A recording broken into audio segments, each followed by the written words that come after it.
Hey hunters! Welcome back to Anime Fanfic Corner, the only place on YouTube dedicated exclusively to Hunter x Hunter audiobooks. Today we've got another awesome Hunter x Hunter fanfic for you, crossing as a loony in HXH. It's Saturday, so here's your bonus mini fanfic with 25 chapters. Enjoy! As always, huge shout out to the author, their info's in the description, so make sure to check them out and show some love. If you're new here and love HXH as much as I do, consider dropping a like, subscribing, and officially becoming a hunter. To keep your immersion smooth, I only include intros and outros at the start and end of playlists, so you can enjoy the story with no interruptions. I'm awesome. I know. Y'all don't deserve me. It's okay. You can now feel free to worship me in the comments also, don't sleep on the community tab. I actually post stuff there, not just sub-begging like certain audiobook channels, embarrassed smiley face emoji. Except Fanfic Audiobook W8F. He's not included after applying to the cult for a bot check. Everyone else still counts though. Alright, let's dive into it, peace. And love y'all, red heart emoji. Chapter 1 is just authors rambling. So, Chapter 2. I died. How, you ask? 1. Well, I was spurging out about losing a match in CSGO and burst a nerve. The doctors declared it 10 hours later. Brain aneurysm. Next thing I knew was a thrum. Warmth. Then pulsations. Something was pulling at me. Fa. I gasped, my breath stung and seared. And I cried out. Wah. And thus began my new life. Being a baby is a difficult task. Unable to control my motion, having no inhibitions or agency, and worst of all, being unable to form cohesive thoughts. It was hell. Thankfully, it was comfortably in the past for me now. I had been born in a lower middle-class family in Dole Harbor in the April of 1983. And now, at the age of 3, here I was. York New City. In the United States of Saherta. The land of milk and honey.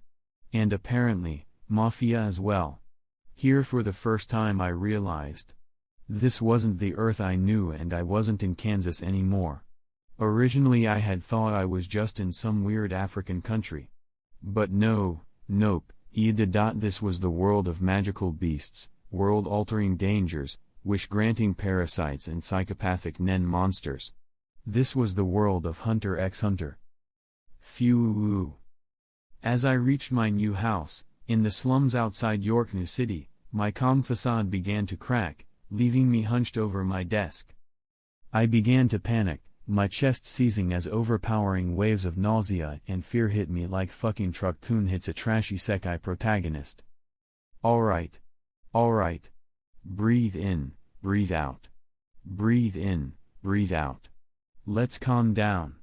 It's not that bad. I can always just hide away in some godforsaken corner of the world.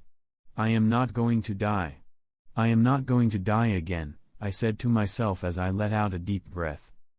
Resolve built up in my eyes. I formed a conviction in my heart. I was a failure in my past life. But this new life? I was going to live this life like it's no one's business. And I'll live it my way. By hook or by crook. But first I'll need a plan. And I'll need the most important thing in this world. I'll need Nen. If it's 1986 right now, then the plot doesn't begin until 1998. Since I'm 3 years old now, I can't stop the Korta clan massacre of 1993. I need to be practical about this. I doubt I can fight the Chimera ants either. So I need to get my hands on a poor man's rose, the tactical dirty nuke of this world. For that I'll need money. The easiest way to get money would be to participate in the Heavens Arena. But there I'll be bodied before I can say banana bread. So I need an easier source of money. Where can I get it? Oh. I know. Batara. That's the man. He'll be willing to part with a couple billion Jenny for the secret to complete the game and save his wife. After all, he was willing to pay 50 billion Jenny for a game clear. That's it. I have a plan. I go to my desk and pull out a sheet of paper. Time to get plotting. 1. Get some money from Batara. 2. Learn Nen. 3. Train my body to at least Killow's level at the beginning of the manga. 4. Get some preventative measures against Kakin Nen curses. 5. Kill Krilo Lucifer. He is a major threat to my existence. 6. Destroy the Chimera ants. 7. Become immortal using nitro rice. Chapter 3. I put down the day's newspaper. The front page article highlighted in the dim morning sunshine. Billionaire suffers massive tragedy. It was 2 years later and Batara's wife was finally in a coma. It was time. I had spent the last 2 years exercising to exhaustion daily. Now, I was as strong as a 8-year-old at the age of 5. An achievement compared to my slovenly past life. But then again, anything is an achievement compared to the wastrel I was. I made my way to the nearest coin-operated public phone. Putting in 100 Jenny coins, I dialed the contact. Tring. Tring. Hello. Welcome to the Batara Foundation. How may I help you? I think the right question would be how can I help you? Excuse me? Kid, how old are you? Don't prank call this number again or I'll report you to the police. No. No, no, no. Hold on. Wait. I have valuable information for Mr. Batara regarding Greed Island. There was a pause on the other end for a moment. Fine.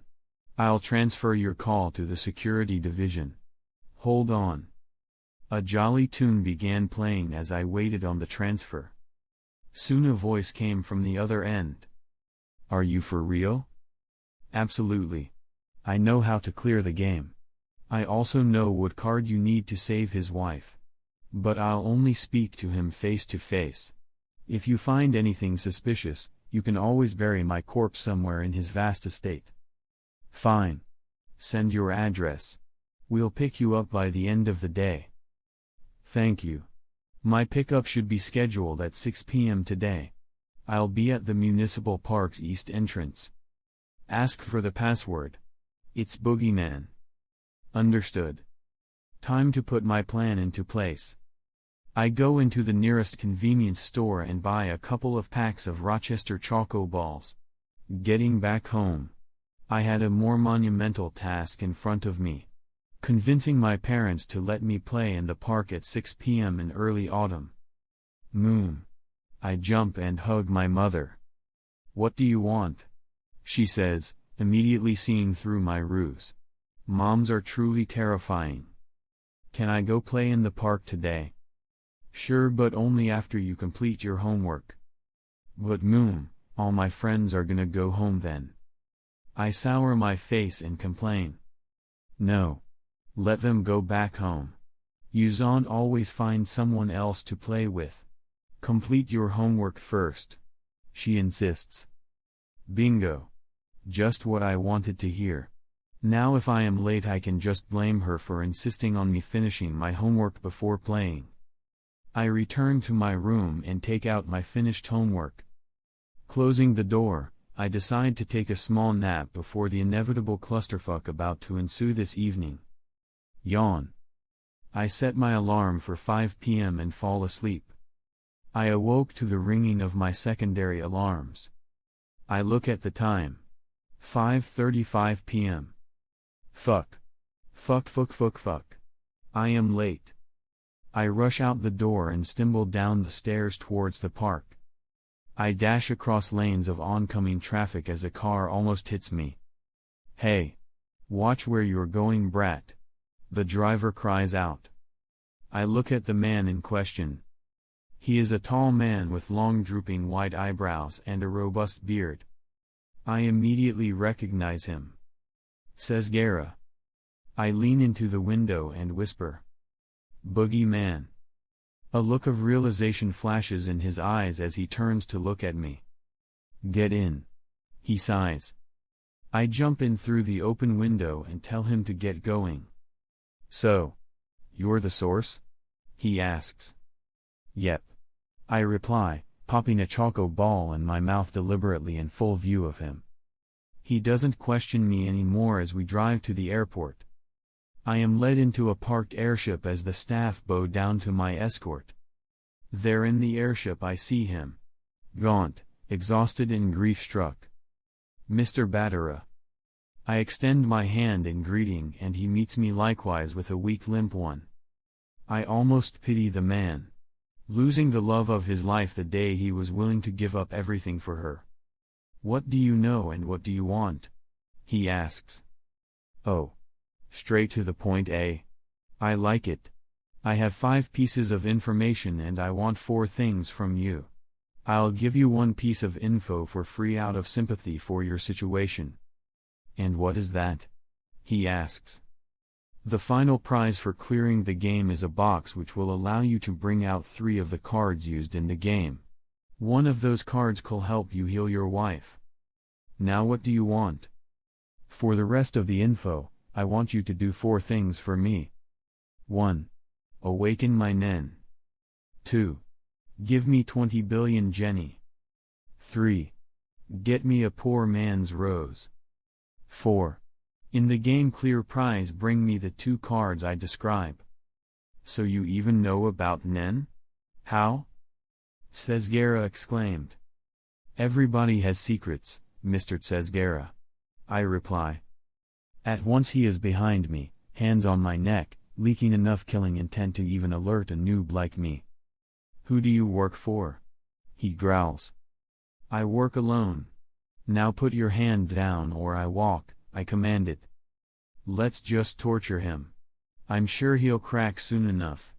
He says to Mr. Batara. I would advise against that. I have already ingested poison. I'd say I have about 2 hours before it's digested and I die. It'll also take about 2 hours to explain the info I have to you. So it's your call, but I'd reconsider your actions. The chocoballs? He asked. The very same ones, my mans. I reply. He lowers his arm and continues. Who are you really? Just an average 5-year-old. I smirk. You're 5? He asks astounded. Why? Don't I look like it? You look 7. Man kids these days, he sighed defeated. Well then. Back to where I was. Here's the second bit of info. The card you need to heal your wife is called Angel's Breath. Number 17. Rank SS3. What does that mean? Asked Batara. I'll explain it later. Now before I continue, I would like my first reward. I presume you know the gentle node opening method? I ask. Cesgara nods and comes over to begin. So the poison? He asks. I lied. Where would a 5-year-old get poison? Where would a 5-year-old get info that no one else has been able to get? Touché. Let's begin. I answer. Cesgara sighed and put his palm on my back. As his nen pushes my nodes open, searing, pinching pain engulfs my body. I grit my teeth. I just have to make it through. I just need to bear with it for a brief moment. I can do this. Soon screams could be heard throughout the castle. And I finally had my hands on the most important power in this world. Chapter 4. How do you feel? Weak. Spent. I reply. That's to be expected. You are actively leaking aura. Let's go to the yard. I'll teach you 10. Cesgara suggested. I nodded and followed. The rest of the day was spent on learning the basics of 10. It was easier than I expected. But that could be because I had been meditating regularly to try and open my nodes myself for the past year. My leak controlled, we returned to the castle and retired for the day. Cesgara had never seen something so bizarre in his life. The boy had learned 10 in less than an hour. It was truly haunting. The difference in talent between them. He had taken 5 months just to maintain his 10. The boy had done it in 56 minutes. The world was unfair, and Cesgera had just had another taste of the bitterness that had characterized his life so far. He couldn't wait to see what he would grow up to do. The next morning, they assembled in the living room again. As he stuffed some breakfast into his mouth, he continued. Now what you do next is go to the village and use the angel's breath to heal them. Then they'll give you the wild look Alexandrite. Don't we need angel's breath to heal my wife? Asked Mr. Badara. You can always just use mimic to get another one. Now with that, all the cards are assembled and they'll announce it to the whole island. From there it's pretty simple. You get the special binder, transform a company into another card, add a paladin's necklace and get out. He finished and called for seconds. Thank you. Thank you so much. Just one more thing. How do I get my hands on a poor man's rose? I'm sure you'll find a corrupt official in NGL. They won't miss one of these. Especially if their pockets are well lined. He replied, as the butler got him a second serving of breakfast. And what's your account number? I don't have one. Make one for me and send me the details. Here's my mail id. He handed them his contact info. Okay. Do you want some breakfast packed or? No. No's fine. I say. I shook his hands as he led me to his airship. Where will you go now? Asked Cesgera. Split Mountain first and then, Heaven's Arena. Tell the pilot about it and he'll do the needful, said Mr. Badara. See ya. I say, waving them goodbye as the airship lifts off. I didn't immediately return home. If Cesgera finds out that I truly have no backing, I could put my family at risk. And I had grown quite fond of them too. No, I need to make him think that I was part of some nefarious secret organization while gathering enough strength to protect what I care about. Only then can I be free of worry. Sorry mama, but your little boy will have to be away for a while. I think as the ship moves to my next target. Time for my next plan. Time to get a pet horned bear, but before that, I need some spider eagle silk. 2 days later, I arrived at my first stop. Walking to the edge of the ravine, I jolt back with fear. I never had a phobia of heights, but damn was this ravine steep. I sheepishly stepped down the ravine, clinging to the spider web lines. Foo. Ha, foo, ha. I breathed heavily. The heights, jet lag and the sheer difficulty of slinging across overhanging web lines was getting to me. I spotted the bunch I was targeting and jumped down onto it. I took out my knife and gently cut out a bolt of silk and wrapped it snugly around me. Next stop, Raoul Mountain. Chapter 5. Another day later, at Raoul Mountain, I take deep breath and activate my Ren, my eyes focused on the mama bear. She darted to the side, attempting to hit my flank as I rolled under her, jabbing my knife deep into its leg. It screamed in agony, flailing wildly at me, missing me by a wide margin as I stepped aside and walked over to where the newborn cubs were. Oh. You are so adorable. You little soot ball. Come here. I cooed at the furry little ball of bear and made my way back to the ship, to the background weeping moans of Mama Bear. I almost felt sorry for it, but it attacked me first. Not that I stole all of its children. It still had 2 more of its cubs right there, and statistically only one of them survives till adulthood, so really I was doing it a favor by saving its child from a cruel, gruesome death. I looked back at the now fallen bear and saw it glaring at me with the fury of 1,000 suns. Hey now Mama-san, don't look at me like that. I'm helping you. In fact you, fat lady, should be thanking me. I'm sure if it was Jing here instead of me, he'd stolen all your cubs from you for one of his dubious wildlife preserves. You should be grateful to whatever bear sky daddy you got that I only injured you. I say. Whatever. Who am I accountable to? I climbed back onto the ship and left behind the mountain. Soon we passed over the Mimbo Republic and landed onto the arena helipad. As I descended the ramparts, an attendant came over, handing me a package from Batara Enterprises. The debit card. He didn't go back on his word, huh? Nice. How do I enlist as a participant? I asked the attendant. Just go down to the ground floor and enlist at the reception desk, she answered. Thanks, I said and turned back, signaling the pilot to go back, and entered the building proper. On the ground floor, I called out to the reception desk and enlisted into the tournament. Is there a tailor in the premises? I asked, handing back my enlistment form. Yes. You'll find one on the 53rd floor. Take the elevator to your left, she replied. Thanks, I said and entered the elevator. Hold it. Hold on please. A man called out just as the door closed. I pressed the door open button and in he walked with a young boy following shortly after. He looked strangely familiar. I had seen that goatee somewhere in the boy's dead cat eyes. Then suddenly the boy's fingernails extended out as he began cleaning them with a Q-tip. And now it clicked into place. No wonder they look familiar. It's Illumi Zoldyck and his butler. I almost didn't recognize them, what with them being younger and less gloomy. Illumi turned to look at me and I realized I was staring at him. I frantically shot out an explanation. I was just looking at your nails. They're so cool. I'm not a weirdo or anything, I replied, flustered. Illumi gave a light chuckle as my floor came up. Your bear is very cute too, he replied. I dashed out as soon as the doors opened, then turned around and bowed an apology. Who knew what these psychopaths would do if they got angry?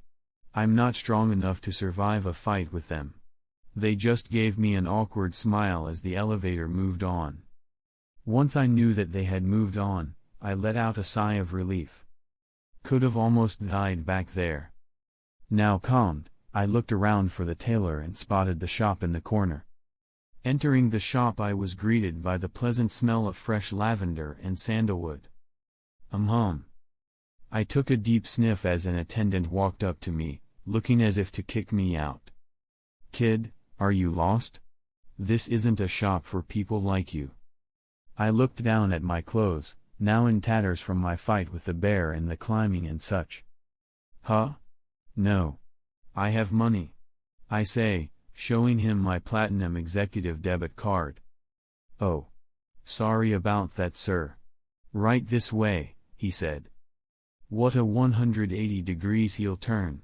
Jackass. I followed him into a seating area and laid out my request. I want a cloak made out of spider eagle silk. I have the material here, I said it and unwrapped the silk from my body. Make sure that cloak is warm and the size of an adult me, I added. Yes sir. Would you like anything else? Get me 2 pairs of clothes for now. Also, could you escort me to a hotel?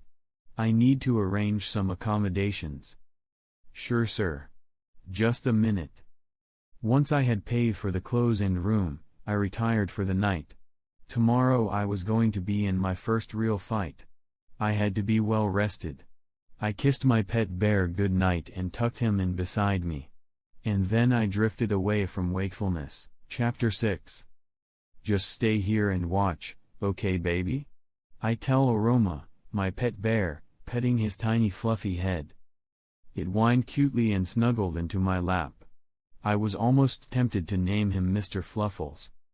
Noz Cutler. Noz Cutler. Get on the mat. Now. The speakers blared. That's my turn, baby. Just stay quiet and watch me win this, I say and jump onto the mat. On the count of 3. Now. 3, 2, 1. Go. The referee announced. My opponent was a giant of a man, towering well over 6 feet and likely weighing 10 times my weight. I can't fight him head on. After all, I'm 5 years old. No matter how I trained, I wasn't a Zoldyck after all, and Nen is only a force multiplier, not a boost. It wouldn't save me from a direct hit from someone his size. The man looked at me and smirked. He probably thought I was a dumb kid who got too heady and came to fight without knowing my limits. He charged right at me with a left hook. I supercharged my Ren and sidestepped it. Now sending my aura to my fist, I punched him in his humerus and was rewarded with a sickening crunch. His arm broke in 2 places while I immediately leapt away from him expecting retaliation. Instead, the man started crying and called the referee to immediately surrender. Man. That was anticlimactic. Nas Cutler wins. What a twist, ladies and gentlemen. Let's give this dark horse a round of cheers, said the commentator. Would you like to move on to the next levels? Asked the referee. Yes, please. I replied with a smile. Nas Cutler moves on to the next level, he said, raising my arm up, creating another round of cheering. I walked back to the seats and picked up Oroma. It was time to feed him. Again. Babies are hard to take care of. Most people don't talk about raising a baby animal because it's not cute to talk about it, but it's honestly a fucking chore. I had to feed the little floofle every 2 hours with a high-protein milk mixture. Yes. Every 2 hours. Even at night. If Oromo wasn't such a cutie pie, I would have thrown him to the birds. Who's a cute little baby? You are. Yes, you are. I scratch his head as he drinks the milk. Soon you'll grow up big and strong and learn to use Nen so I can have a DPS fighter and meet Shield. And we'll go on all sorts of adventures together. The contestants sitting next to him gave him odd looks, but he ignored them. Most of these people wouldn't even get past the 10th floor. Once he was done feeding, I picked up my stuff and went back to my room for lunch. Today was an important day. I was going to do my water divination. I ordered a veggie sub with extra lettuce and cheese through room service and waited. Soon it was delivered and I locked my room. I filled a cup with water and placed 1 leaf of lettuce onto the surface. Once it settled down, I channeled my Nen into it. Slowly but surely the leaf started to move on the surface of the water. It was decided then. I was a manipulator. I immediately started planning out possible Hatsu abilities. One was of course going to be a puppetry ability. But I also wanted a versatile DPS ability. Maybe I'd use a mission for that one. Moreover, didn't manipulation and conjuration users have a small chance of becoming specialists? Maybe I'd also become a specialist. They all seemed to be overpowered and broken abilities. Who doesn't want a power copy ability? I ponder over my possible abilities as I start training the 4 basics in order to build a strong foundation.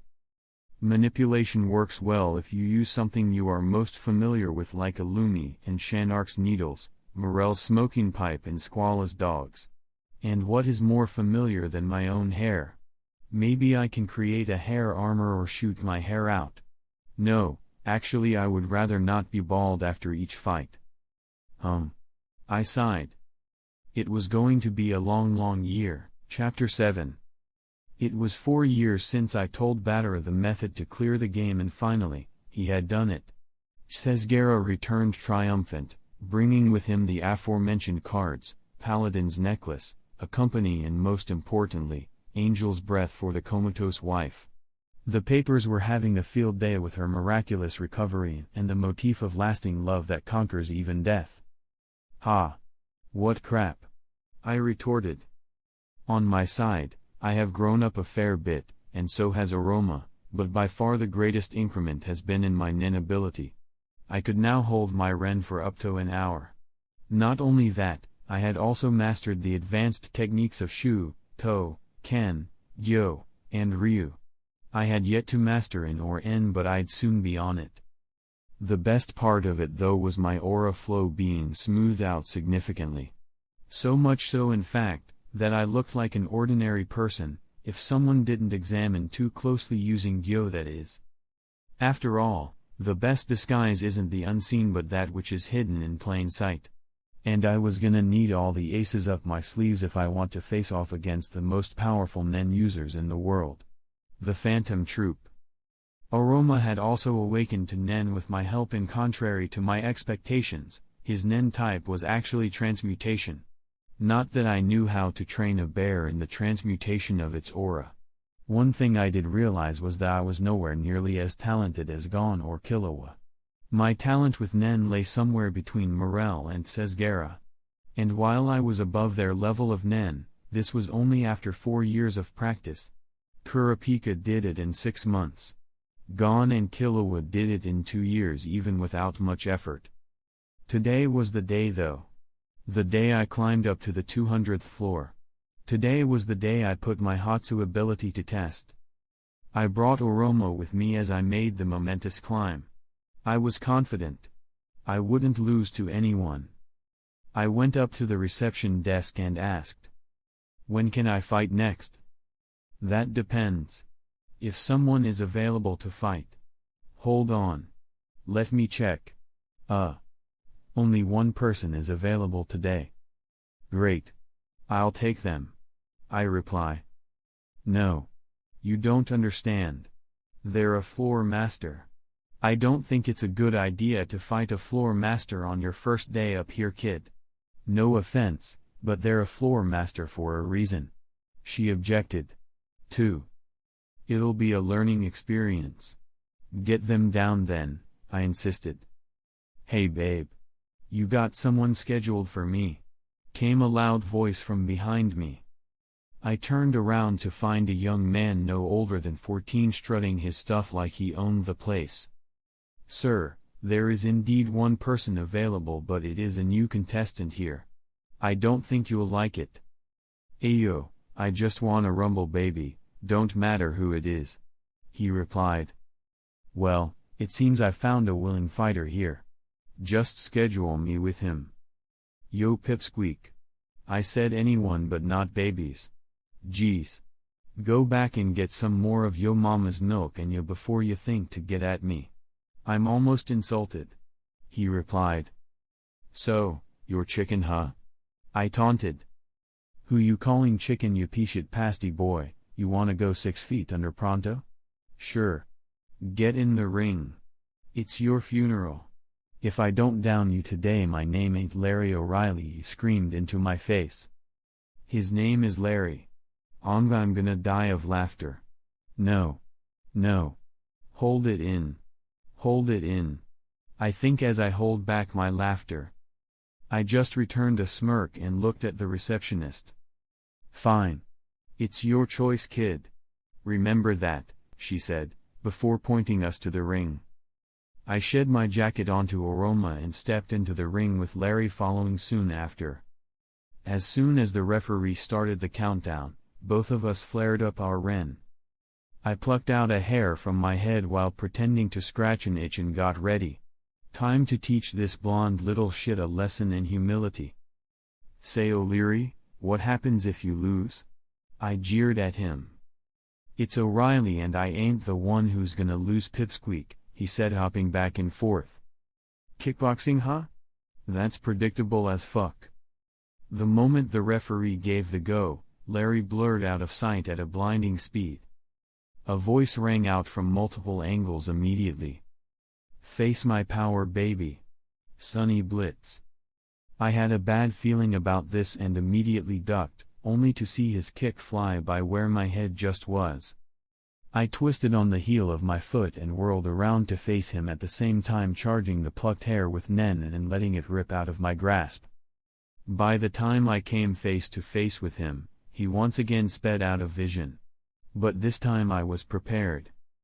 Dozens of pulsating orange light spheres emitted out of my hands and spread out across the ring. As soon as I finished emitting, I dashed low across the ring to one corner. My plan was in place now. Soon he came into view on the other edge of the ring where I had been moments prior, with the tiles cracking under his feet. I gulped. If I had been there my leg would have been crushed to dust about now. I braced for another bout when he suddenly stopped. "You think this is gonna stop me? What even is this?" he said, poking one of the spheres with his finger. I extended my control onto that globule and stopped its function from activating. Ha! This bluff was your ultimate plan? What a joke. You know what? I'll barrel right through your cheap tricks, straight at ya. He quips. Good. He's getting heady. Time for the final blow. Hey chicken. Wanna make a bet? His brow furrowed and his veins almost popped in anger. What? If I win you do one thing I say. You won't. But when I win? He smirked. What do you want? I asked. Your bear. Deal. But if I win I get you then. Sure pipsqueak, he said. I smiled from ear to ear and eased my stance into a sideways one and gesture at him. Come. He leaned right into the ring in a runner stance as his Ren supercharges. I activate my spheres at once and reassert control over the previously plucked hair, pulling it silently into place in Larry's blind spot. Time slows down to a crawl as spirit echoes ring out. Sunny Blitz, Haberdashery. Pollen Bomber, Doom Protocol. 0.04 seconds. The ground beneath Larry shatters as he begins his dash at me.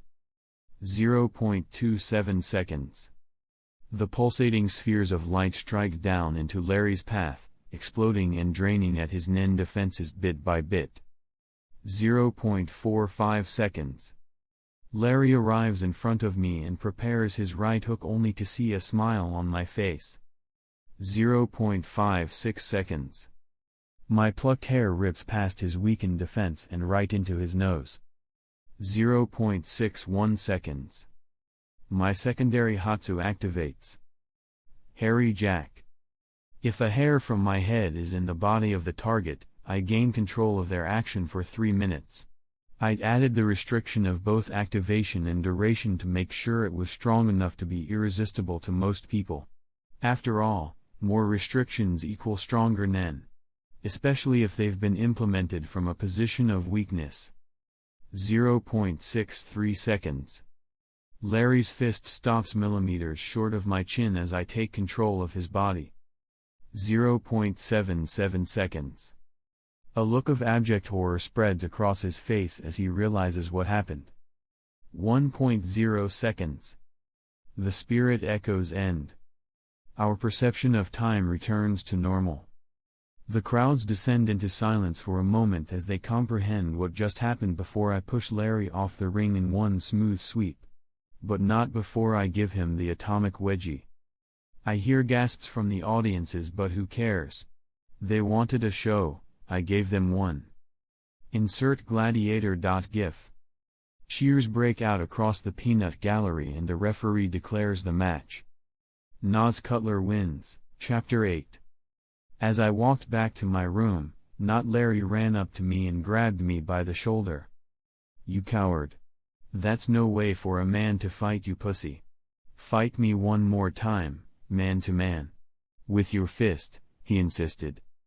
You are such a sore loser, my mans. Look here, firstly, I am not a man. I'm 9 years old, coming up to 10 soon. I'm a boy. Also, didn't you call me a baby just then? Then what about you who lost to a baby, not Larry? I mock as I continue, and second, all's fair in love and war. Ain't that right, not, Larry? Why do you keep calling me? He started but stopped midway as I gave him a knowing look. You know, I just remembered, I left my stove on, yeah my stove. You know, I'll see you around, K? He said, turning around and tried to walk away. I reached out and grabbed his hand. Now. Not so fast. Isn't it unmanly to not keep your promises? Or are you a lying little pussy? Mister, what do I call you? I can't keep calling you not Larry. I say, looking at his dirty blonde hair. Oh. I know. How about Fido? Someone that, you know, keeps his promises? I say, imitating his accent. He gnashed his teeth together and turned around to face me. I'm sorry for insulting ya. Can we just forget about this little bet, please? He asked. My mans, you have some gall to say that after lusting for my little fluffy baby. Would you have offered me the same benefit of the doubt if I had lost? Or worse, if I had died? I scold the man. A real man does what he says and stands up for his principles, even if it costs him his life. But I guess you are just another hypocrite masquerading as an honorable warrior, I continued, looking at the man with disgust. Never mind. Go. Leave. I want nothing to do with you. I tell him and return to my room as he skulks away. Hours later, as I retired for bed, a knock rang out at my door. I pushed off Oroma from my lap and opened the door. There standing was the man. Larry, no, he should be Fido now. What? I ask with a curt and annoyed tone. I am sorry. He says as if a great burden has been lifted off his shoulders. You are right. I was wrong. I was arrogant. I didn't even consider how I was acting towards you. It was really unmanly of me. I will abide by the deal. I will be yours. It is only right, he said with a look of determination in his eyes. I smiled gently at him. No need. Why? Why'd you rob me of my one chance to regain my honor? You were the one who talked me into this. He implored. No. You misunderstand. I already forgave the deal earlier, remember? I said to not mind the deal, remember? I reminded him of my words and added, and I am a man of my word. Also, I don't believe in slavery. Then why'd you sour your pucker up like so?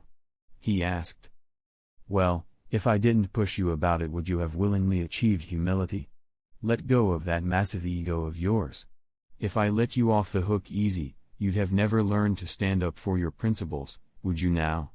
I smirked at him. Asshole, he cried, heaving a sigh of relief. Ha ha ha ha ha ha ha ha, I laughed out loud. And so did he. As our laughter died down, I extended my hand to him. Well, Fido, would you like to be my friend? He grasped my hand in a firm handshake and pulled me in for a hug. Comment. Sure thing, bud. He answered. Chapter 9. Why you lickin' a sword? Asked Fido, handing me a package. Oh that.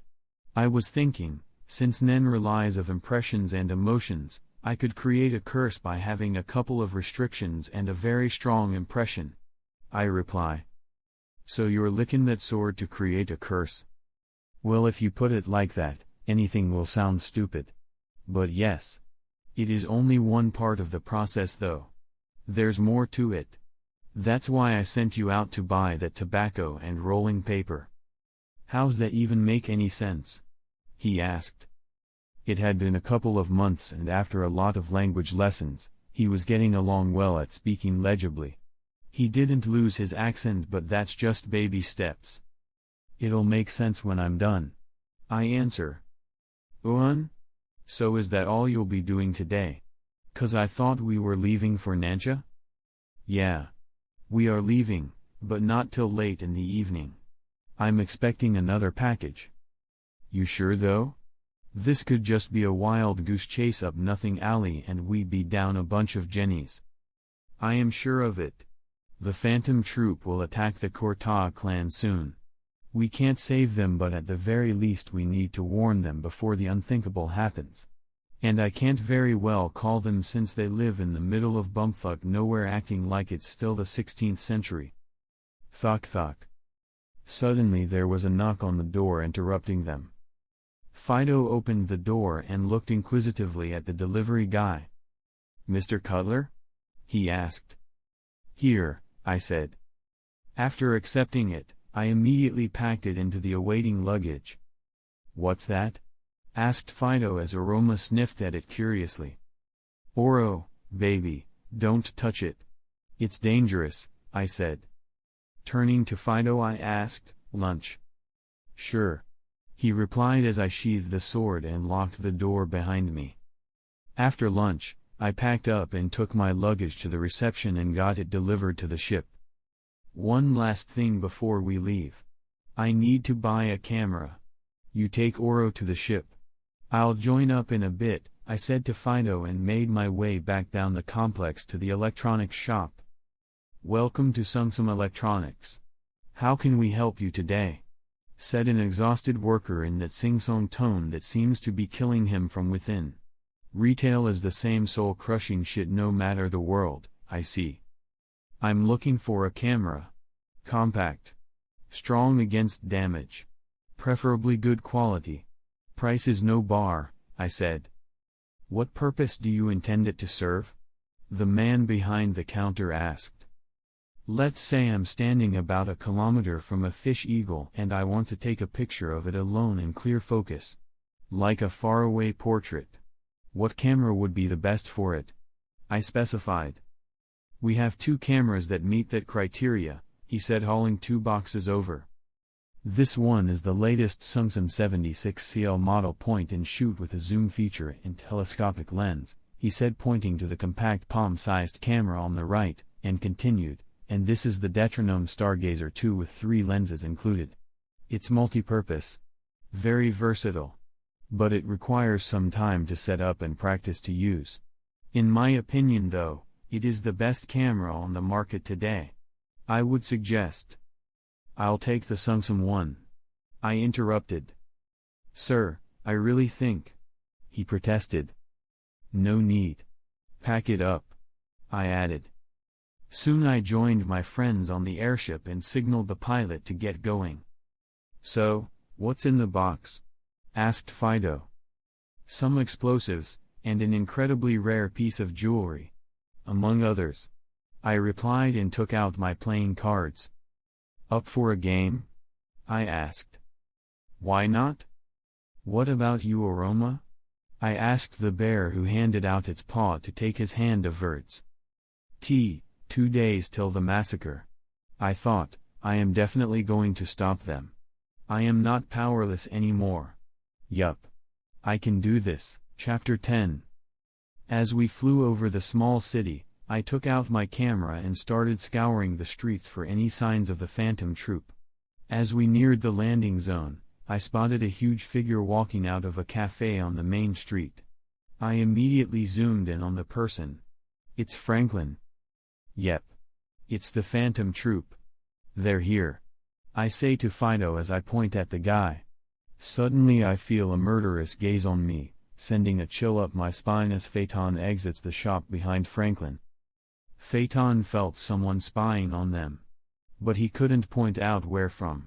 He alerted Franklin and prepared for a fight when suddenly the gaze was gone. Suspicious. He thought. I have a bad feeling about this, he said to Franklin. Don't worry. What's the worst that could happen? Franklin assured him. I suppose. But be on guard, he cautioned. Up in the sky, I rushed into the cockpit and instructed the pilot to avoid landing here and instead move over to the next city and refuel. Next, I took out my phone and made a call. Hey.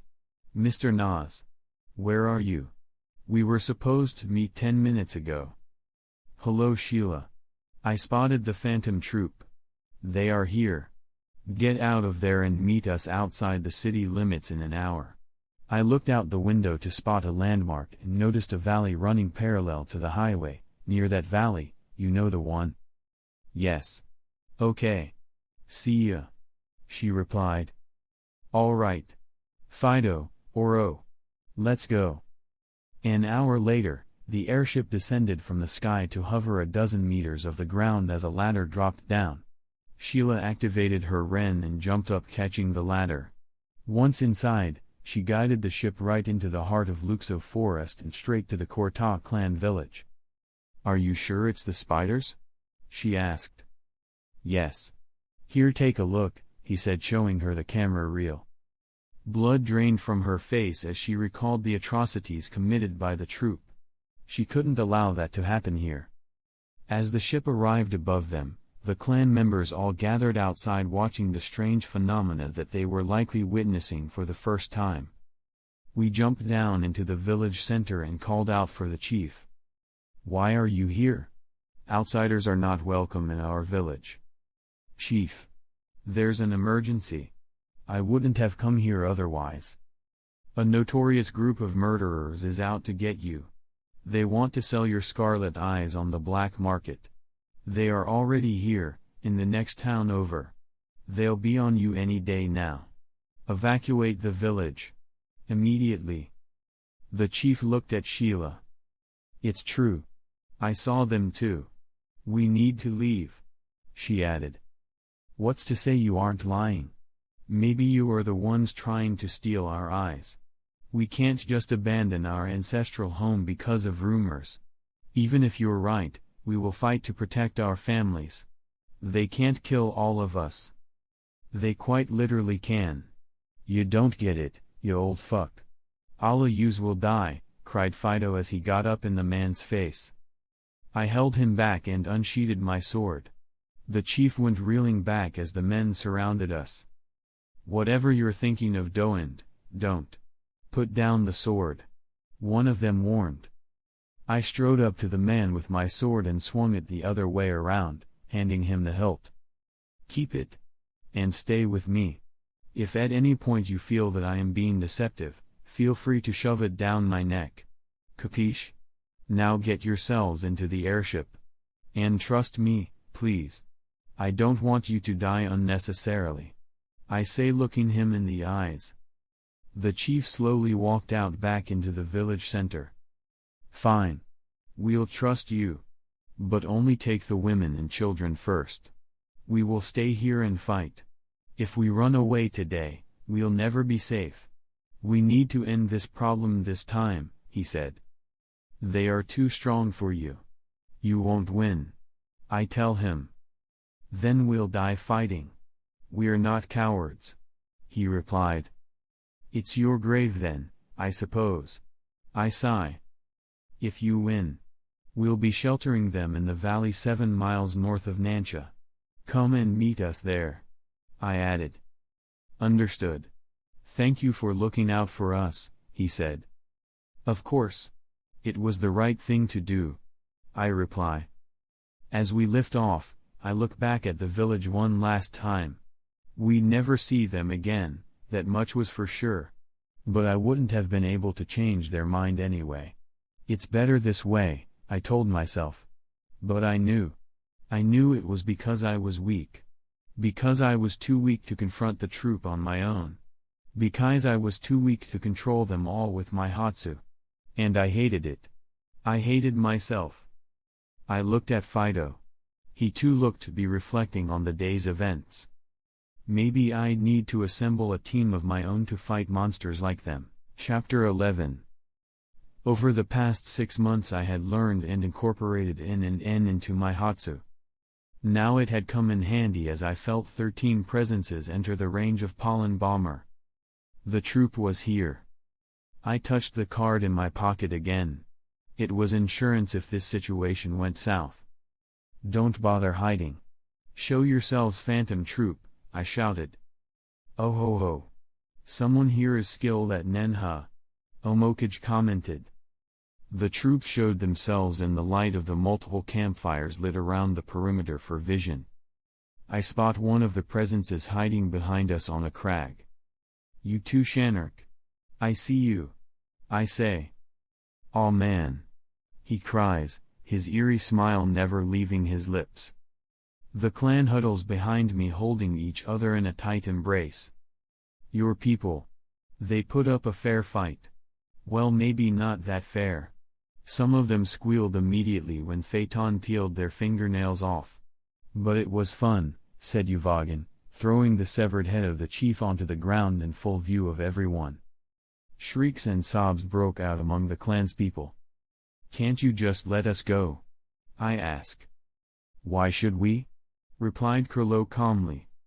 You don't need to do this, Krilo. I'll let you copy my ability if you let these people go. Please. You even know about my ability, huh? Maybe I'll have to get that out of you before I kill you. Or you could just tell me now. How did you know? He proposes. I realize then. They won't let anyone leave alive. Maybe I should have just used the nuke. But then again, Krilo can teleport, so that might not work. I had no choice. I had to use it. But before that, there's a Judas among you. That's how I knew. I say, forcing a confident smile on my face. Can't let them exploit my fear. I felt Maki twitch. She was creating Nen threads. And it was time. I touched the card in my pocket and said the command. Accompanied says Gera. As the spell activates, I raise my middle finger in a final fuck you to the psychos, as we are all teleported away. In the garden of the Battara castle, a huge amount of people materialize.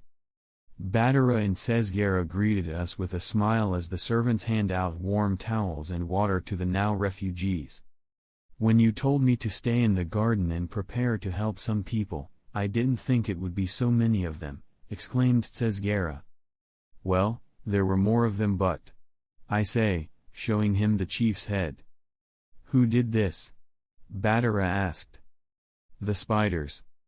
His wife gasped. I turn to her and take a look. She was a short and beautiful lady with long locks of deep blue, brown almond eyes and a round chubby face. I can see why Battara was head over heels for her. Thank you for hosting us. I say with a bow. What a polite boy. She says, patting my head aggressively. Why? I hear Fido chuckling behind me. I send him a glare only for him to chuckle harder. I was able to save them because of your efforts, says Gera-san. Thank you too, for your hard work. If you want I can pay you for your time. I suggest. He looks over at the weeping clanspeople and gives a long sigh. Even I wouldn't charge you for this, kid. I'm not that greedy. He replies. You're a good person, says Gera-san. I say, shocked at his denial. I'm hurt that you think of me this way. He says with a flourish, putting his palm on his chest.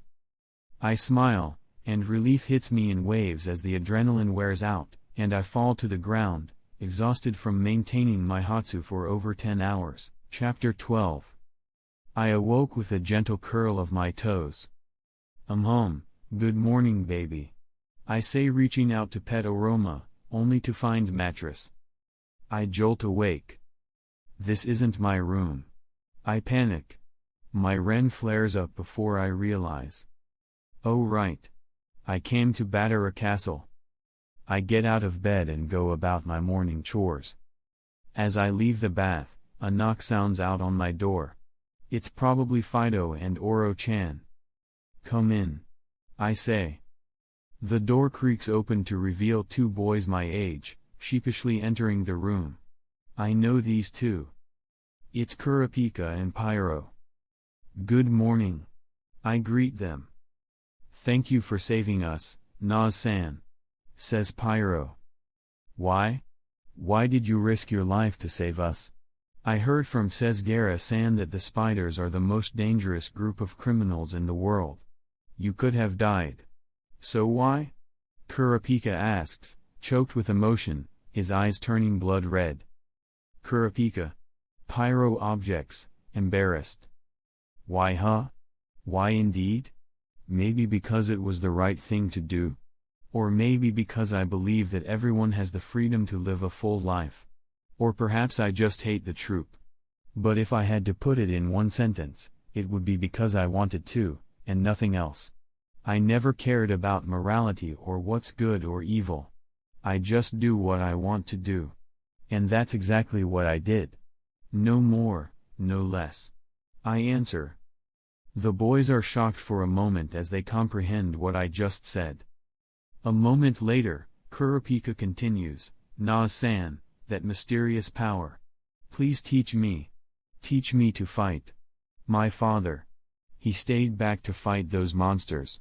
Now I want to fight them. His voice laced with venomous fury, his hands clenched into a tight ball, he says, I want to kill them, make them feel what I felt. I want to make sure that their evil never sees the light of day ever again.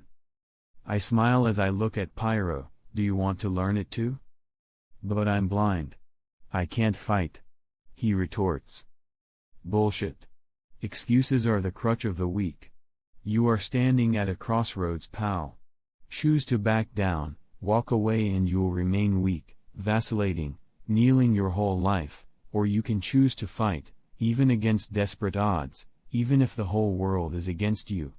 And come out the other end a man reborn, someone who will never let life or destiny dictate their path, the sort of person that carves out their own pound of flesh from the rat race of life. You can't do jack shit about what life you were born into, but what you can do, is choose to live it your own way. Kicking, screaming, crawling, but never giving up. Even you can make it. That's what differentiates the weak and the strong, the enslaved and the free. The will to act and the tensity to overcome adversity. Pyro, you were dealt a bad hand, but this adversity, you can overcome it. Take one step, one leap of faith, and believe, if not in yourself, then believe in the me that believes in you. And stand up and face your life head on, like a man. Naz-san. Yes, you're right. I'll believe and I'll fight. I don't want to be a burden anymore. I want to be my own man, he said. Bowing deeply, he continued, please teach me. Good. Good. We'll begin training after breakfast. Eat heartily, my mans, because I'm going to work you both so much you'll be begging to die. I answer with a wide grin. Let's go. They hugged each other and ran out to have breakfast. As I exited the room, I saw Fido and Cesgara leaning on the hallway wall beside the room. Big words for a boy of 9, he said, as embarrassment creeped up on me. You heard that? Everyone in the mansion heard that. You. I blushed and facepalmed and they both started laughing. Hey hunters. Short break. Because YouTube likes it when I transform content, so here's me. Transforming. Right now. 1, 2, 3. Okay, done. Let's dive back in. Chapter 13. As I calmed down, I noted a distinct lack of Oro-chan. And man, do I need my daily dose of fluff. Where's Aroma? I asked Fido. He's playing with the kids in the garden. Why? He replied. I'll go see him now. I think he needs a bath. I don't remember though, so I need to go and check. I answer. I made my way to the garden and saw him traipsing around with 8 children on his back. Oro-chan. Come here. I called out to him. He ran up to me and gave me a huge bear hug, licking my face, slobbering all over. No. Stop, stop. I say. He knelt down to allow the kids to get off and I sat down beside him, scratching his chin and patting his back.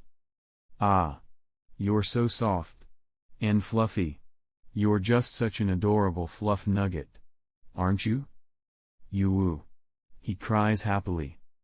I bend down to smell him and am greeted by a damp musky odor. Yep. You need a bath.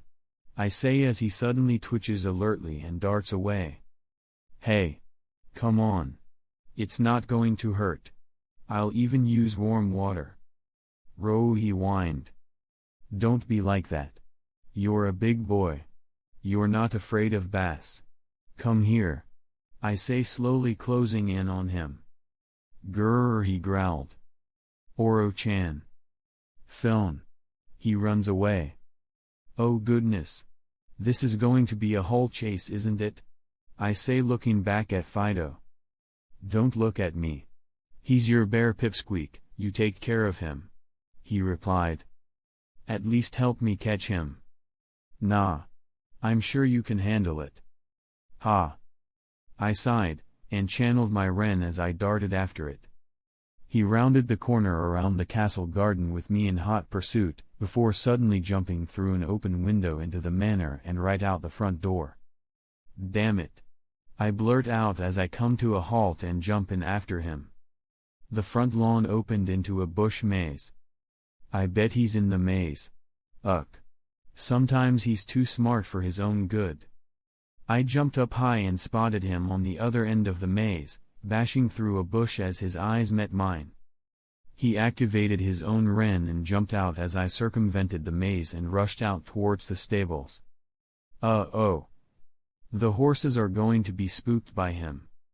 I slowed down walking past the horses and calmed them using my nen before darting out again. I followed his trail into the parking garage and saw him trying to hide behind a Burmajini G's. I activate my Zetsu and slink around behind him. Gotcha! I shout, lifting him from behind and German suplexing him. Yow! He shrieked as a layer of nen formed around him, sending him bouncing back, leaving me dumbfounded. I turned around to look at him and saw a layer of hard nen encompassing him, and I realized. You created your own Hatsu. Juan? He cried, surprised at the change himself. Ooh. Congratulations, baby. I say and make to hug him, but he retreats away. Oh. You didn't fall for that, huh? Rarer, he laughed. You naughty little baby. I am doing this for your own good. I say and activate my own Hatsu. Pollen bomber, homing boomerangs. Pellets of nen shot out from my palm and delivered low-intensity shock blasts to Aroma until he fell down panting. Fucking finally, I said, being tired myself, and dragged him to the wash tub that the servants had prepared. A good scrub and dry later he was back to being a fluffy and adorable but markedly less smelly boy. Come, let's eat, I said to him. He just stayed in place sulking. All my sweet little baby. I do this for your own good. If you stay smelly and dirty, you'll get sick and it'll hurt so much. I say, trying to give him a hug. He backed away, whining. Not even letting me pet you? Fine then. Starve. Bleh. I say and leave to get breakfast. Rumph. He snorts. As night laid down its curtains, I made my way over to him with a plate of meat. Come on, baby. Please eat. I say, pleading to him, but he doesn't respond. He turns away from me. Fine. I'm sorry for using my Hatsu on you. Happy? I won't do it again. He looks up smirking. But only if you are a good boy and behave, okay? Now eat. Don't go to sleep hungry. I say, gently stroking his head. Comment. I wonder how my mother dealt with this level of tantrum. I thought. And suddenly I remember, I hadn't visited my family in nearly 5 years. Fuck, I said out loud. Chapter 14. Come next morning, I asked to borrow Mr. Battera's airship to go to York New City for the auction. In reality I was going back home, but it was still better to hide it from him. I loaded my luggage into the ship and called over Fido. You're not coming? Nah. The kids need training and there's relocation for the refugees, lots of work basically, he said, scratching his head. And of course there's Sheila, right? I teased. It's not like that, bro. Listen. Just go and come back soon, Kay. He replied, flustered. Give her my thanks too when she returns from the police station, I said. Goodbye, Aniki, said Kurapika and Pyro. You guys take care and keep training. Don't slack out, understood? 1. Aye, Captain. See you all in a month then. Take care of Oroma for me. Yeah. Go already. I waved them farewell one last time as the ship lifted off. A couple of hours later I landed in York New City Airport. I hailed a taxicab and gave him the directions to the slums. 1. As I walked into the closed-off alleys and half-flooded footpaths of the slum, the nostalgic smell of sewage, refried oil and weed hit me. Home, home sweet home. I arrived in front of the door I knew so well only a couple years back, but now it felt so foreign. Anxiety formed a pit in my stomach as I mustered up the courage to knock. I lifted my hand to give the door a whack when suddenly it opened. It was not my mother. What? They asked. The family that used to live here. The Cutlers. Where did they go? I asked. Don't know, don't care. Get out before I call the enforcers. Yeah. Sorry to disturb you. Yeah. Keep moving. And don't be seen here again. Sheesh, so rude. I commented. Lost, I walked around the marketplace placing bids on items with Nen and perusing magazines. 1. I even found a Ben's knife and a haunted painting, among other things. I put the items other than the Ben's knife to auction at the Southern Peace Hall and went to the nearby Hunter Association branch to register for the exam. Aren't you a little too young to be giving the Hunter exam? Asked the receptionist. Yes. Yes, I am, I said, handing in the registration form. 1. You're 14? I'm just short, I said with a smile. Fine, kid. It's your problem. Just take the exam seriously and give up if it gets too hard, okay? Sure. I say. Soon evening rolled around and I gathered my winnings and made my way to a police station near the municipal park and went in to get an officer. They may be corrupt and useless, but at least they have access to the homeowner's registry. Maybe I can use that to find my family. Hello, officer. Yeah? I'm looking for my family. I got lost, you see. Could you help me find their address? Sure, kid. What's their name? Cutler. Chizzer Cutler and Mary Cutler. Ah, yes. Here, he said, handing me the printout of the address. Thank you, officer. No worries, kid. We exist to serve. Yeah, sure you do. I thought, looking at the address. Milford Avenue? That's a really posh area. How'd they get the money for that? I made my way to the given address and knocked on the door. Coming, came my mother's voice. A moment later the door opened to reveal the woman who had been my mother in this life, now older if only slightly, the wrinkles beginning to show on her face. She gave me a look and then another before she burst into tears. I'm home. I say, tearing up a little too before she grabbed me in a tight hug as if I were going to vanish right before her eyes. Chapter 15. So you were kidnapped by slavers and then forced into gladiatorial matches in Heaven's arena? Asked my father. Yes. I recently escaped. I say with hesitance. We're just happy you're back, son. We missed you, said my mother. We turned the city upside down looking for you. My father added proudly. Yes. I'm sure you did. But enough about me. Tell me about you. Why move here? How did we even afford this place? You see, after you disappeared, we were almost broken. We couldn't, your mother wouldn't eat, wouldn't sleep. I couldn't do anything, for her, for you. It was hell. Then, your little brother came along. And I decided. I wouldn't let what happened to you happen to him. I got a job in the National Bank, got subsidized housing and moved here. With better security and top-tier schools. We wanted the best for your little brother, and now that you're here, for you. I have a little brother? Yes. He was a lovely little surprise. A gift from the Lord above. He saved us when we were at our lowest. He's an angel really, said my mother. Seeing her like so, I felt a pang of guilt in my heart. If I had been here earlier. Maybe. But first. Can I see him? I asked hesitantly. He's at cram school right now. He'll be back soon though. In the meantime, come, tell me what you want to eat today. I'll make a feast. You want a stew or pizza? Maybe we can get cake from that bakery down the road. Dad, go see if it's still open. Can you make besan and gatti? I asked. My mother turned to look at me with an expression I couldn't quite make sense of and caressed my head. Sure. As I sat at the table, talking about my semi-fictional exploits and tidbits of interest, the smell of sunflower oil and barley entered my nose. The comfortable silence, the methodical tic-tacs of the kneading bowl hitting the counter and the chiming of my mother's bracelets. It all brought a sense of peace to me. I had missed this. This was nice. The doorbell rang and I went to open it. There stood a boy of 4, a near exact copy of me.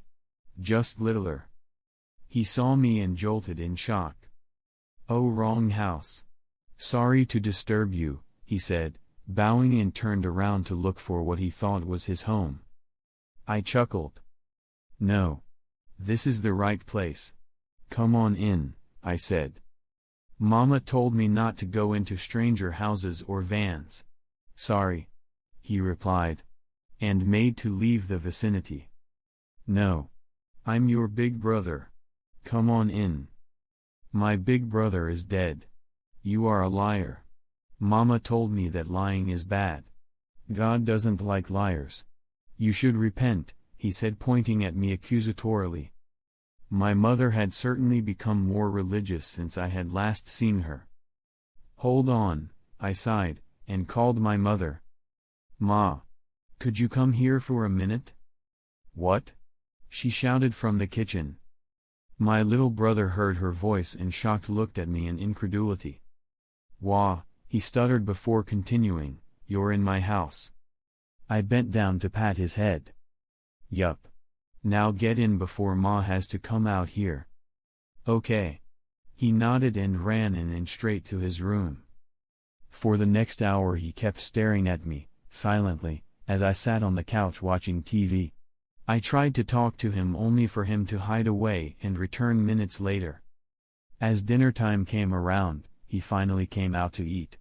I suspect the pound of chocolate cake that my father brought was certainly a determining factor. I laid out the table and my mother poured in the dishes, while he sat opposite to me on the table. After prayers, I put the first morsel of Gotti in my mouth and waves of nostalgia filled me and a dam broke in me as tears came tumbling down from my eyes. I was bawling. Damn this childish body. Can't even sob. Control my emotions. My father pulled me into a hug. "You've been through a lot too, huh?" my father said, gently stroking my back.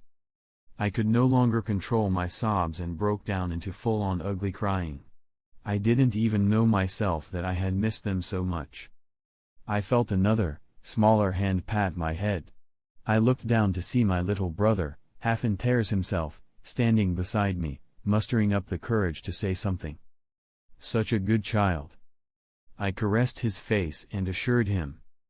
"It's fine. I'm fine. Go on. Eat your food before it gets cold." It took a few moments, but I finally calmed down and finished the meal. Soon we retired for the night, and as I laid there on the couch, I realized something. This heroism, the goody two-shoes nature, the love and care. It had an end. The prelude to my most important tatsu. One that had been in the making for 2 years now. And soon it would be done. My second nen curse ability. One that I would apply on myself. But a question remained. What would be left after its creation, when I had no more of what I had to give to the companions left in me? Was I willing to lose them all, just for a hatsu?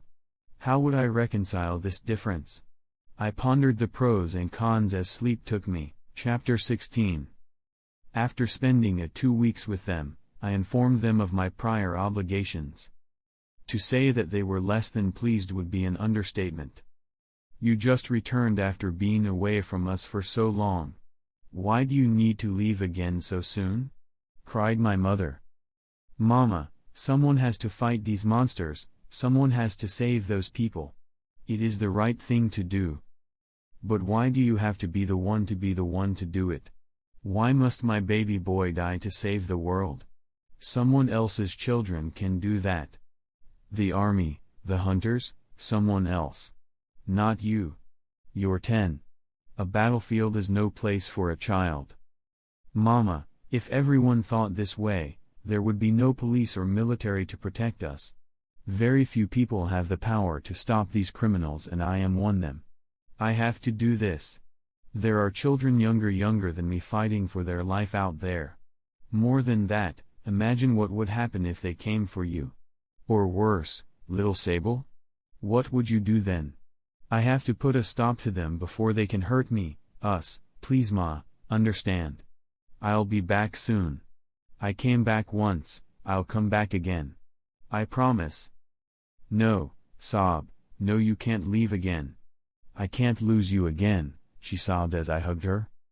It took a whole 4 days to convince her to allow me to go, and even then she only agreed after both Cesgera and the Batera couple promised to look out for me. I bid my family farewell once again and left for the airport. It was time to enact the next part of my plan. I walked over to the Southern Peace auction house and infiltrated the current annual auction. 3 minutes later, I was in the underground storage unit. I had one goal and one goal only. To find the shadow beasts. Specifically, Worm. It was no more than 10 minutes later that the doors opened to reveal 3 shadow beasts. Rabbit dog, porcupine and owl. Damn it. Not the one I was looking for. Regardless, I could at least try my Hatsu on them. I took out my camera and charged it with Nen. The 3 shadow beasts got ready to fight as I circled around them, keeping my distance. Where's Worm? I ask. Not here. Answered dog. Well, I have a job for him. Great pay too. 3 billion Jenny. Tell him to contact me. I propose. I won't have to, he said. And why is that? I ask. 'Cause you'll be dead. He shouts as he vanishes from my sight. But not from the camera, as I activate one of my new Hatsus. Art appreciation. And click a picture of the vault. The auto printer on my hip prints it immediately as I pull it out and hold it up high for all to see. Suddenly I hear a crash behind me as my Hatsu takes effect and Rabbit Dog crashes into a nearby wall. What are you doing to us? Asks Porcupine. So what do you think of my photo? I ask. How does that even matter? Tell me, what did you do to me? Why can't I move my eyes from that picture? Screams Dog from behind. Oh that? It's nothing much. So long as you appreciate my art, it'll stop affecting you. I snarl and say. What bullshit is that? Fuck that photo and fuck you. Even if I can't see you, I can still smell you. You won't escape. Says Rabbit Dog as he prepares to charge at me again. I wouldn't do that if I were you. I warn, but he disregards my warning and charges at me anyways. I sidestep his charge and he flies past me, his head twisting a whole 220 degrees, killing him instantly. Anyone else having funny ideas? I ask. No. Not at all. Says Owl. Good. Now contact Worm and tell him about my offer. Here's my contact info. I say, putting a chit in his pocket. Would you please release us from your Hatsu now? Asks Porcupine. I already told you, appreciate my photo and it'll stop manipulating you. How? He asked. Just form an opinion about it. Good, bad, neutral. Doesn't matter. So long as you have an opinion about it, you will be able to move your eyes off the picture. I answer. Soon both of them are able to see again. You're strong, kid. Absurdly strong. How about you join the Shadow Beasts? The Mafia pays real well. Suggests Owl. No thanks. See ya. Also, I didn't steal anything, so don't send hitmen after me. You'll be wasting money anyways. Tell your bosses that, capiche? I say and walk out of the auction house. Following that, I made my way to the airport and boarded the airship for Batera Castle immediately. It was going to be a busy few months before my Hunter exam in January 1995. I had to spend them well. Chapter 17. November 1993 rolled around and my training looked to be going well. I had gotten the Cortai relocated to a place where no one would find them. Snake Beach Front, Whale Island. Home of the freaks and now the freaks too. In the middle of bumfuck nowhere again, but for once, a place with electricity and running water. Kurapika had once again, like in the original timeline, been divinated as a conjurer, while Pyro was an emitter. Two opposites. Hey, opposites do attract, huh?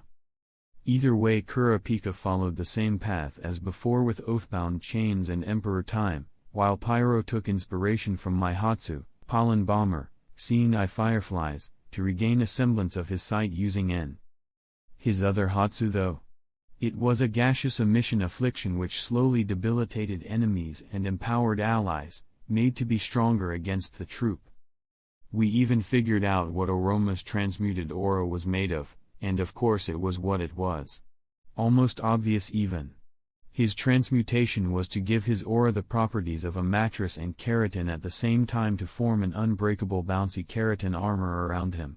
The two things he knew made into tools for his Hatsu. He had spent most of his life lying beside me on the mattress and his horns were made of keratin. Of course that's what he'd know how to create. This, though, was a good lesson to add in the thesis I was writing on the nature of Nen. I intended to submit a weaker version about magical beasts after becoming a hunter to gain my first star and then use Kurapika and Pyro to get the second star, thus gaining considerable influence in the Hunter Association and becoming the youngest two-star hunter in the history of the world. And by golly, I would need that influence once the Chimera ants came around. If I could mobilize an extermination before things got serious, maybe I wouldn't even need to use the poor man's rose. In other news, Gon had taken to playing along with us during our training sessions while Oroma trained Kon the Foxbear in Nen use. As for me, I perfected my camera Hatsus, and finally finished the preparations for the activation of the two self-made Nen curses. It was time. I walked to the harbor with Fido, Pyro and Kurapika and boarded the boat out to sea.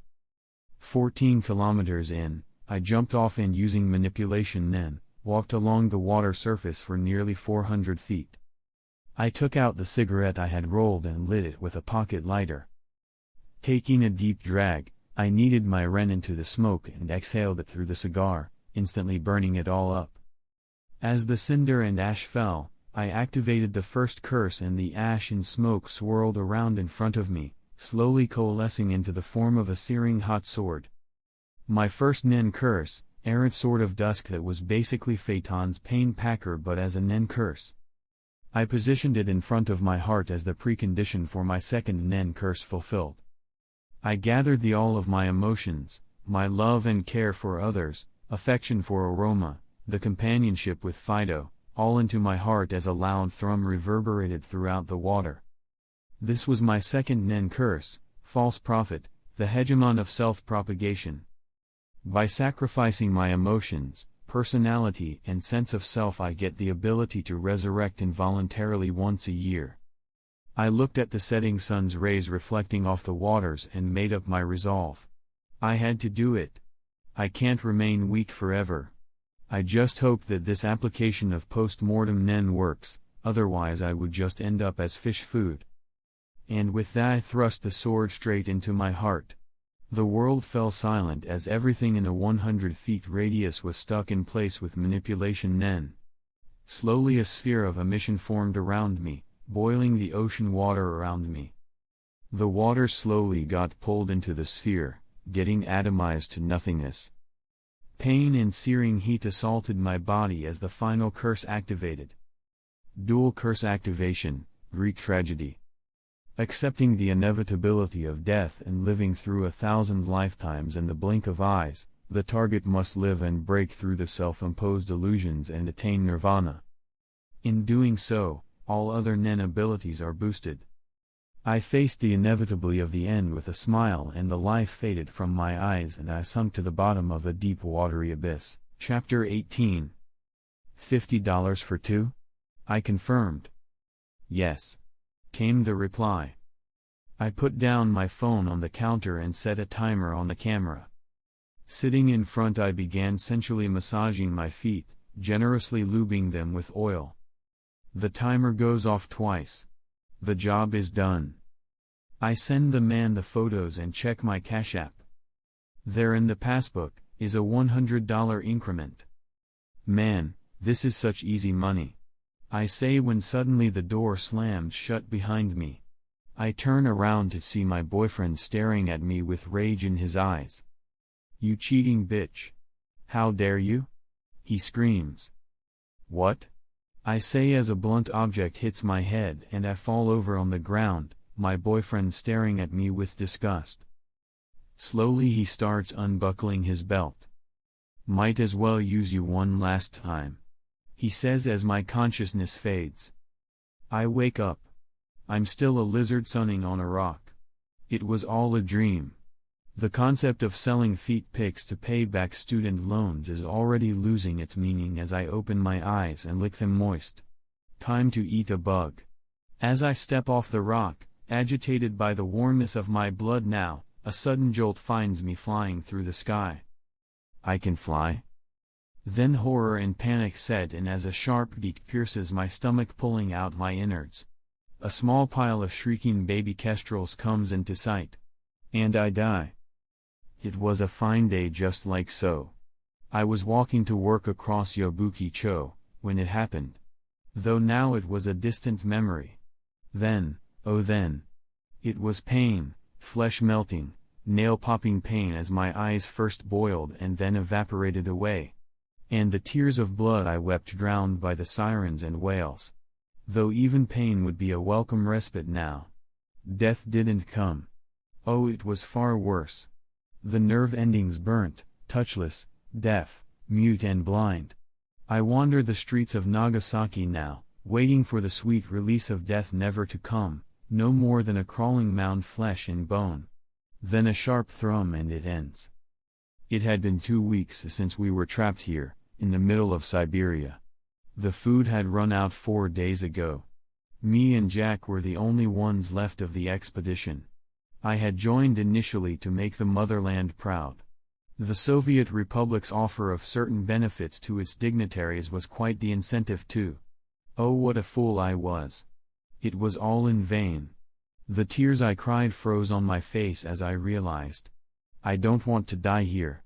I whispered to Jack. We need to go. Find our way out of here. But there was no response. Jack. I shook him, trying to wake him from his sleep, but to no avail. He was dead. No. No. I can't. Won't die here. No, no, no, no. But I was hungry. I had no food or energy to move. I looked at Jack. He was healthy. No. I can't. But there was a part of me that was darker. The beast within. And it wanted to live. I now understood why the Native American people feared the Wendigo. It wasn't a creature of myth but the beast within the hearts of men that truly was the monster. Nevertheless, I did it. I ate him. First his legs, then his arms. Slowly I made my way through the frigid hinterlands and back to civilization. Vladivostok. Oh, was I ever glad to see it. I stepped onto the road to the city proper as it struck me, in all 20 tons of its glory. A cargo truck. And thus ended my frail attempt at holding onto my life. Any last words, Morishita? Takezo asks. Fuck you.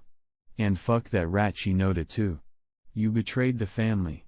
You betrayed boss. You honorless bastards. You'll rot in hell. I scream. Bad choice of words, Kazu-san. Sayonara then. He says, pushing me off the boat. I desperately attempt to swim. The cement shoes make sure I can't though, and I sink deep into the bay, my last view being one of the Lady Liberty's torch shining softly in the night sky. Sometimes I hated this job. The long hours, the unreasonable requests, the expectation that I'd lay down my life in line of duty. Just bullshit. As I took the 17th call from dispatch, I couldn't have been more annoyed. It had been a long day of lawnside Becky's and corner store Karen screeching my ears off. And now a robbery. In broad daylight. Man, fuck Detroit. I gotta get a transfer to Maine or some shit. I say as I approach the burglar. Hey. You.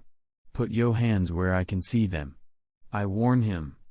He twitches violently as he turns around to see me. Oh great! Another crackhead. Sir! Put your hands up and get down on the ground. I repeat.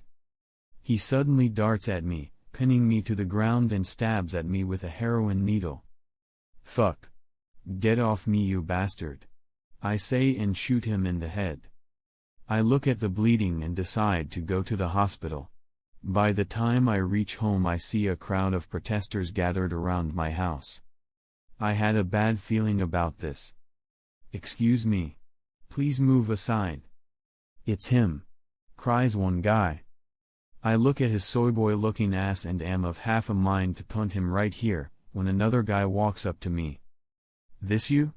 He asks, showing me a highly doctored newsreel of me shooting the crackhead. Dude, that's fake news, bruh. It didn't happen like that. He stabbed me, yo. Look at this.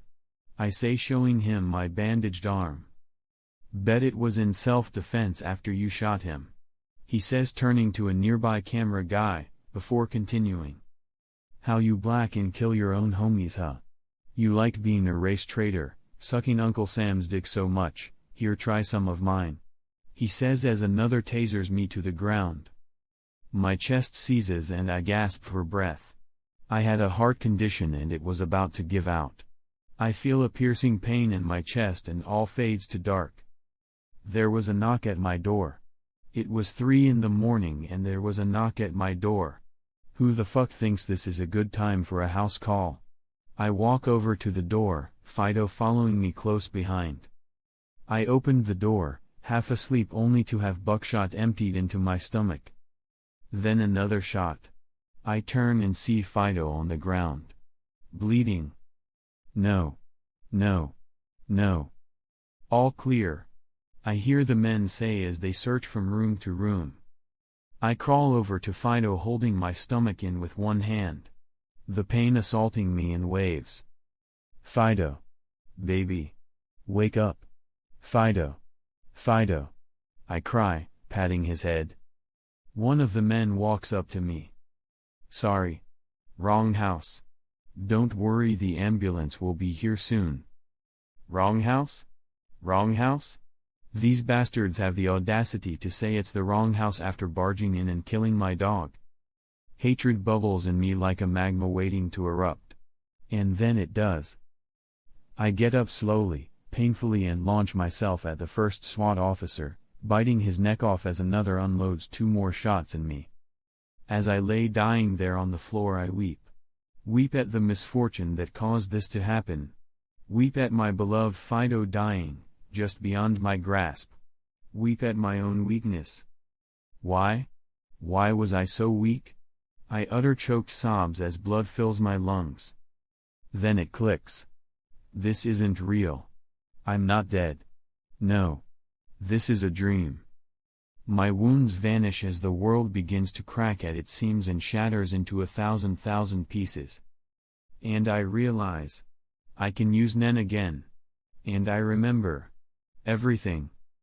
And Greek tragedy breaks. I am free. Chapter 19. I looked around me. The sea had parted in a whirlpool around me, walls of water revolving with me as the center, the moonlight glimmering off the water in a breathtakingly beautiful and mesmerizing show of lights. I took a deep breath and began to pull myself out of the sea floor that I was half buried in. I was surprised that I had even survived. By all means, the water pressure itself should have crushed me to death at this depth.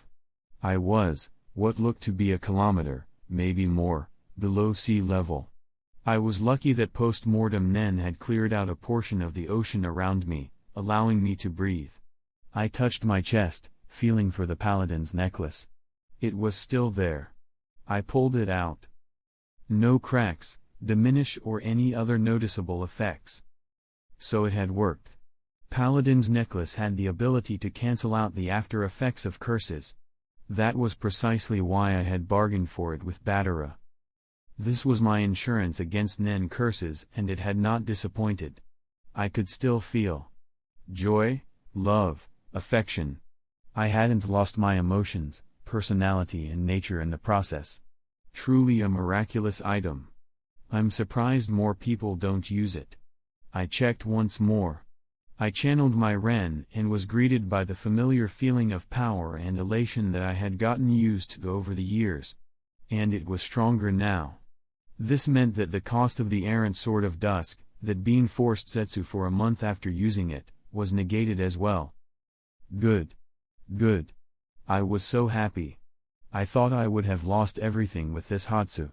But much to my surprise, I came out the other side, on top of the world. I activated my manipulation on my clothes, making them float, and ran up the wall of water, the tides now crashing beneath me as the effects of the curse began to dissipate. I emerged from the ocean and turned around, watching the whirlpool crash down upon itself and vanish from the world, the only sign of its existence, now in my memory. That made me realize.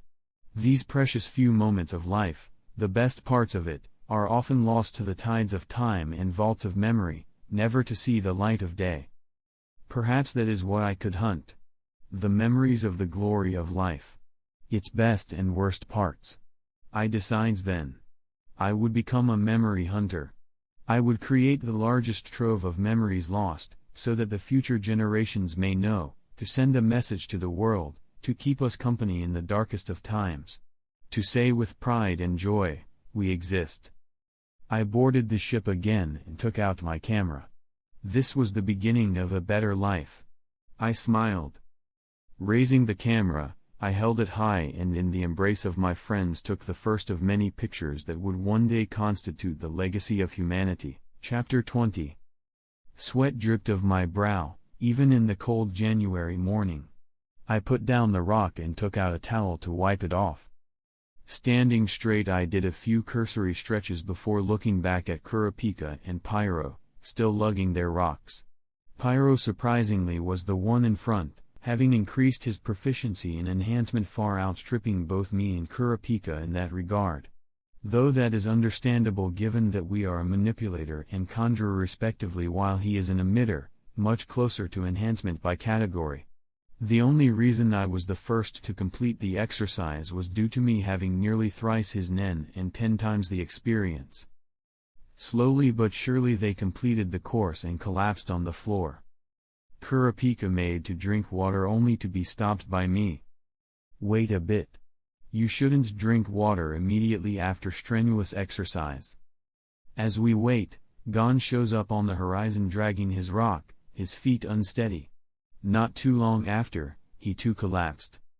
He had begun joining our training soon after we moved in and had already befriended most of the kids. That's some scary talent FBR talk no jutsu right there. Truly the hallmarks of a main character. After a brief rest and subsequent bath, I prepare my luggage. In 2 days' time the hunter exam would begin and I had to pass this time. At noon me and Fido made our way to the docks, bidding the others farewell and embarked on our journey to Pada City. Once there I wasted no time getting to the exam center.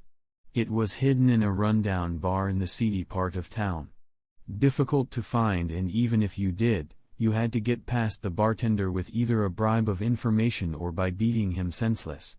It was fairly easy to spot if you were using Gyo though. And the bartender was just a nen beast made to be twice as strong as the average guy. Once I beat him we were escorted behind closed doors and into a hangar of sorts with dozens of candidates. Using Gyo I found out that only a handful were capable of using Nen and an even juicier tidbit, Shanark was one of the participants. This was going to be good. Not only could I become a hunter, I could also down a spider. Win-win for me. A couple of hours of waiting and hiding from Shanark later, the examiner walked in and took one look at the examinees and ordered us to thin the herd. Ooh boy. This day started great and it was getting even better by the minute. Immediately me and Fido began knocking our fellow participants unconscious, and one by one getting closer to Shanark. Worthy of being a spider, he noticed the pattern almost after we began and started scouring the hangar for strong fighters to control. By the time we reached him, he had already amassed a small force of 20 or so. Damn it. We meet again, bear boy. Where's your little pet? Dead? He said with a eerie cheer. Oh, I'm perfectly fine. And so is my bear. Thank you for asking. I reply, releasing Pollen Bomber and knocking down 3 of his puppets, while Fido dealt with 5 others. Those gifts you left us, we've kept them for a long time now. They were truly delightful, he said, lifting his shirt to reveal burned scars from the explosions I set off the last time I confronted the troop in Nancha Valley, his eyes belaying menace and rage. I'm glad you liked them. I picked those especial for you. I smirked back at him.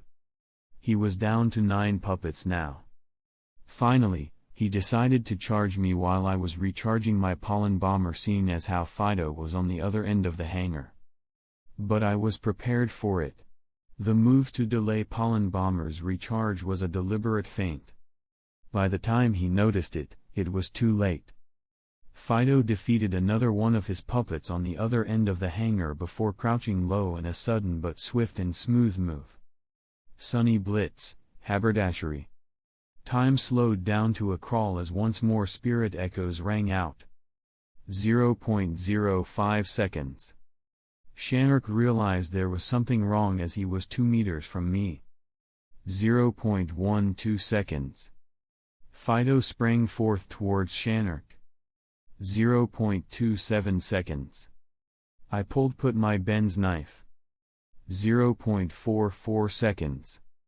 Shanark's jump ends as his feet touch the ground less than a meter from me, his aura gathered in his blade-formed hand. 0.65 seconds. Shanark's blade-formed hand meets my shoe-reinforced knife and sparks fly from the clash.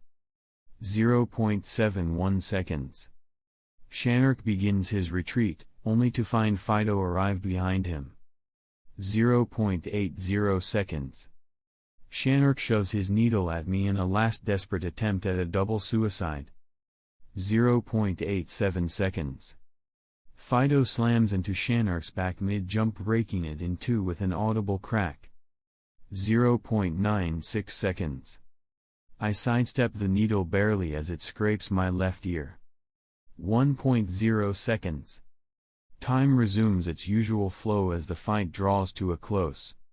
Fido gets back up from beneath Shanark and proceeds to cave in his skull with a quick stomp as the spider breathes his last. Finally, we are done. 1 spider down, 12 to go. I store Shanark's head in my bag as we leave the hangar to report to the examiner. Done already? He asks. Yep. You can check. I say as he notices the blood on our hands and feet. Any place we can clean up? Asked Fido. Why, yeah. Down the hall to the right. Thanks. He says as we leave to clean ourselves up. When we return, the examiner hands us our hunter licenses. As he hands us the licenses, he asks. I notices you killed just 1 person while leaving the rest knocked out. Why? The dead man is a criminal. He is part of the Phantom Troop. I'm sure you've heard of them. I explain. Phantom Troop. I think I've heard about something like that. Regardless, congratulations on becoming a hunter. Especially at such a young age. You don't even need to pass the secret exam since you already know how to use Nen. See you then. Goodbye and happy hunting. He says and leaves. Chapter 21. Now that we'd gotten our licenses, there's just one more thing to do before going back to York New City for the next phase of my plan. Getting my hands on some world tree wood to complete my weapon. I was planning on using my Ben knife attached to a pole to use as a glaive or spear. This would give me the reach advantage over the many magical beasts and soul-sucking dangers of both the Mobius territories and the Dark Continent. As we descended the airship, I realized something. Since I was in Swardani City's vicinity, I might as well submit my thesis on Nen and gain a star on my license. Hey, Fido. I call out to him. Huh? Wah. He says, jolting awake from his half-drooling daze. He was tired from the long journey. Maybe you should go to the hotel and rest. You are in no shape to be climbing a mile-high tree. You sure? he said, wiping the drool from his face. Yes. Now go rest. I'll take care of this and meet you back at the hotel. "'Kay. If you say so." He yawned and hailed a cab to our pre-booked residence. Now, for the tree. I walked up to the reception and flashed my license and was swiftly provided with a safety band and neon red flag patch, in case I needed to call for rescue. Now rescue will arrive in about 10 minutes to an hour, so you might be better off finding a comfortable position to wait. If you ever feel like it's too difficult, immediately call for help.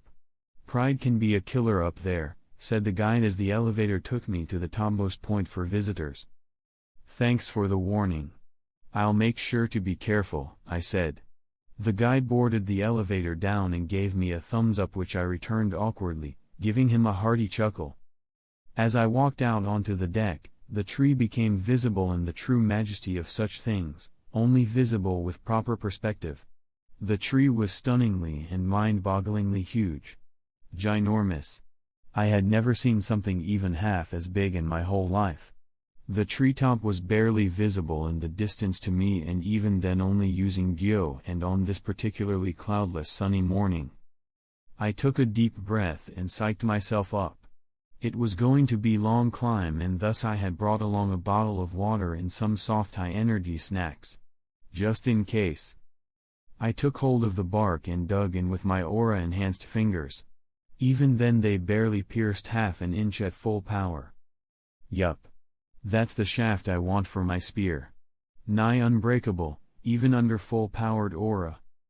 I dug in with my legs and began the long climb up. One step after the other, finding footfalls and grabby edge wherever I could, I slowly ascended the titanic trunk.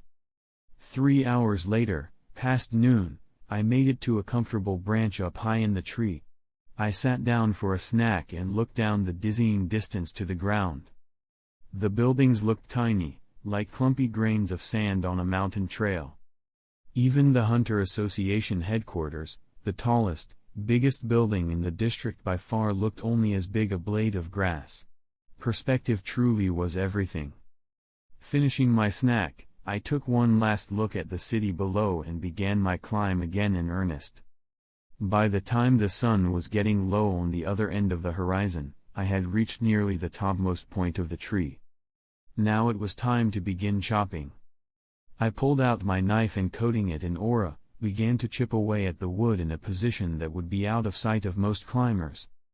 Slowly and steadily, a good chunk of the wood was coming off. Stepping into the crack and steadying myself, I kicked at the connective tissue and broke it off. Climbing back out, I finally reached for the top of the tree and waited, taking a picture of the beautiful saffron image of the sun setting on a conflicted and quiet world. Soon, a mama bird appeared on the horizon just as the sun was setting, with food in its mouth for its offspring. I pulled out a hair from my stash of pre-cut ones, I charged it with my Hatsu and prepared my aim. As soon as the bird was in range, I shoved the hair down its throat, taking control of it. I climbed on the bird's claws and bid it take me to the nearby lake post-haste. As my 3 minutes of control came to an end, I jumped off the bird and dove straight for the lake. The world tree would beneath my feet like a surfboard, attempting to surf the winds, gliding down to safe ground. I succeeded given my recent increase in power. Mission success. I swam out of the lake and walked my way back to the hotel for a well-deserved night of rest. Chapter 22. So you're saying that you, 10-year-old? 11. I corrected. 11-year-old uncovered the secrets of Nen and figured out the mechanism of not only Nen curses but did it with proof. On yourself? Yep. See. I say, lifting my shirt to show the scar on my chest. Beans sighed. Kids were growing increasingly difficult to deal with by the year. What next, babies born with all their nodes opened? He sipped. It was good in its own way, the future certainly was looking bright if so.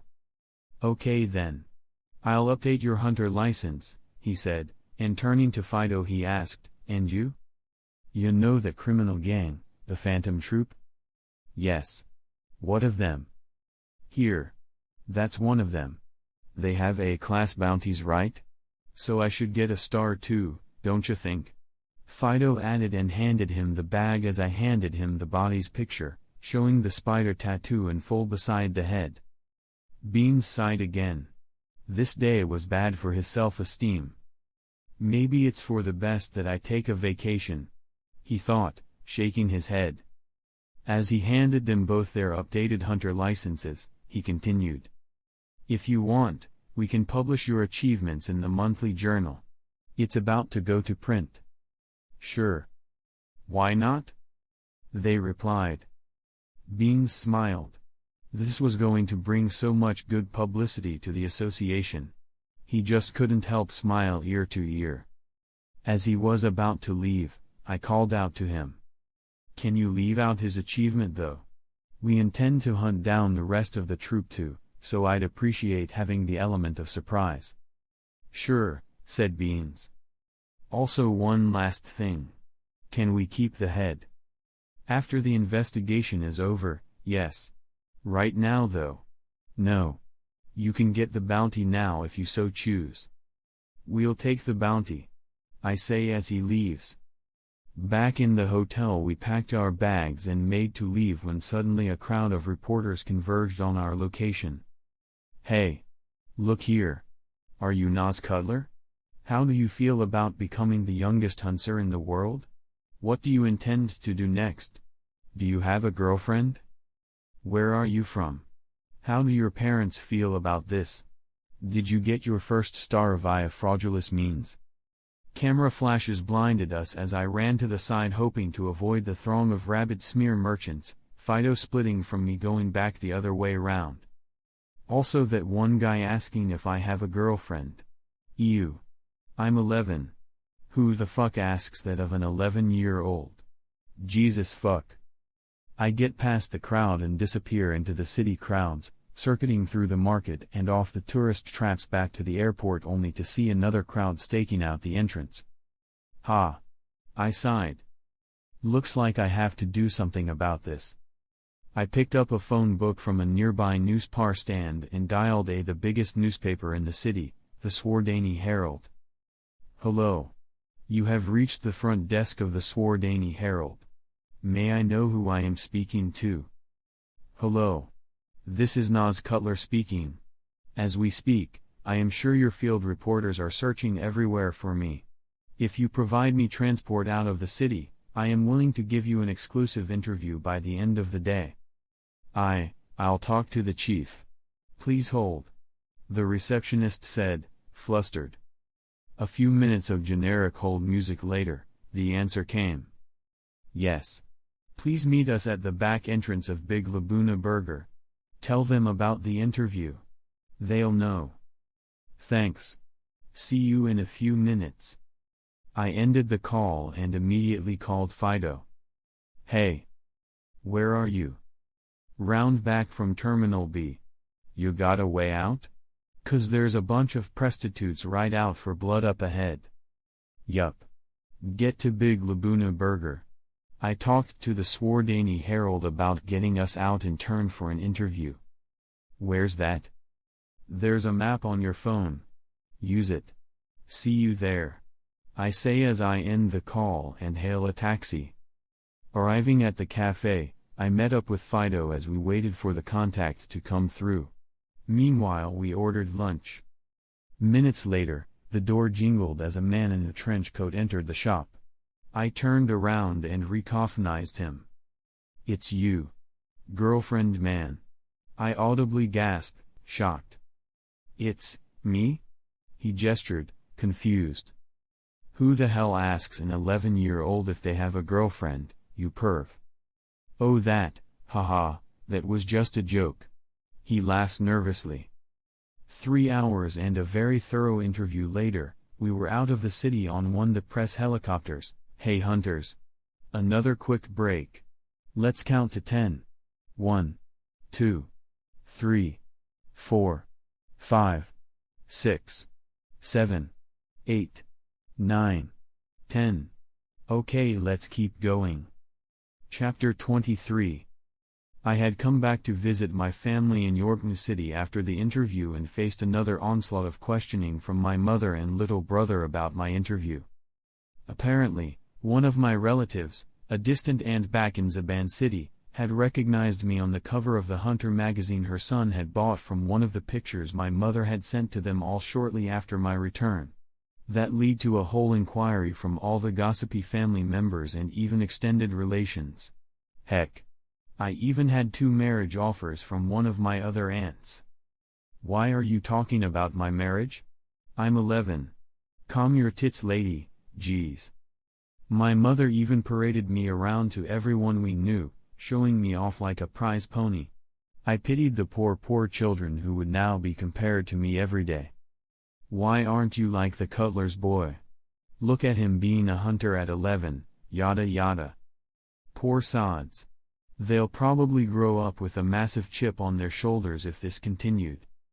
Thankfully I was able to convince my mother to stop with the tea parties by invoking the holy grail of arguments. If you keep throwing tea parties like so, there won't be any money left for little Sable's college fund. That shut her right up, saving me from further social visits. Then one day, late at night on the 21st came the call. Hello? It's Worm. You had a job? Yeah, I said, stretching and yawning, before continuing. I want you to make an anonymous delivery to a certain place only you can reach. Are you in Yorknew right now? Yes. Great. Meet me at the park in 10. I got and changed and walked towards the door, only to alert my mother. Where are you going at this time of night? She asked. The park. It's work stuff. This late? It's what? 11:30? She exclaimed, looking at the clock. I'll be back in a bit. Don't worry. I have special powers. You don't need to worry at all. What if there's someone with stronger powers than you? Promise me. You'll run away if it's too much to handle. Promise me? Yes, Mama. I'll run away if it's too much for me. You're always welcome back here. It's your home. Our home. Rely on us when you need to. Okay? Jesus fuck Mama, I am not going away. It's just a small meeting. That's what you said last time. And then you left for. Sob. 5 years, she said, tearing up. Man. She's just guilt-tripping me now. Yes, Mama. I'll be extra careful. Now don't worry and of back to sleep, I reassured her. Okay. She answered, smiling deviously. I made my way to the park and waited. Within moments the ground trembled and split open to reveal a man in his undies. So? What's the job? I gave him a curious look and replied. I want you to attach this device, I said, throwing him a metal shell device, to the pipeline of the main vent, next to the main control room, right below the garage passage of the Royal Palace in East Gorto. What is it? Spyware. Here's the plans to the palace. I want it done as soon as possible. Ideally before the end of February. One more thing, don't tamper with it. It's rigged to blow. Just for your own safety. What about the money? Meet me on Whale Island once you're done for the pay. Half now. Half later. That's what's usual in the business. Sure. Why not? What's your account number? I said and transferred him the money. Thanks. I'll rendezvous at Whale Island in a couple of weeks, he said. Going back to sleep, I wondered what my next move should be as Electric Sheep whisked me away to the land of dreams. Chapter 24. It was the 5th of February 1995. 2 years before canon. I was preparing to leave Whale Island again. Worm had arrived on the docks today and was meeting me by the Snake Beach Frontier Lake. Is it in place? I asked. I already knew it was in place. I had checked the GPS transmitter signal. Why was I asking this? I didn't know why, but for some reason the moment I saw him arrive in the secluded grove by the lake there was this urge within me. Telling me. pushing me. Yes. It's done. Now for my payment? He asked. Yes. Sure, I said and wired him the rest of the money. Okay then. Thanks for the job. Give me a call if you need anything else, he said as he turned to leave. Suddenly, I pulled out my camera and took a picture of the lake as I called out to him. Hey. Wait. What now? He asked. What do you think of this? I said, showing him the picture I had just taken as my Hatsu activated. I was without a minute now a mute spectator in my own body as a fog spread across my conscious. He realized what was happening and activated his Hatsu, Earth Escape. Only he didn't dive into the ground. Or rather he couldn't. His eyes were stuck to the picture as I walked over to him and activated my new specialist Hatsu, Ape Scope. Take a picture of any Hatsu from one person of an ape-based species that contains no other nen, per time per day and copy it in the form of an image.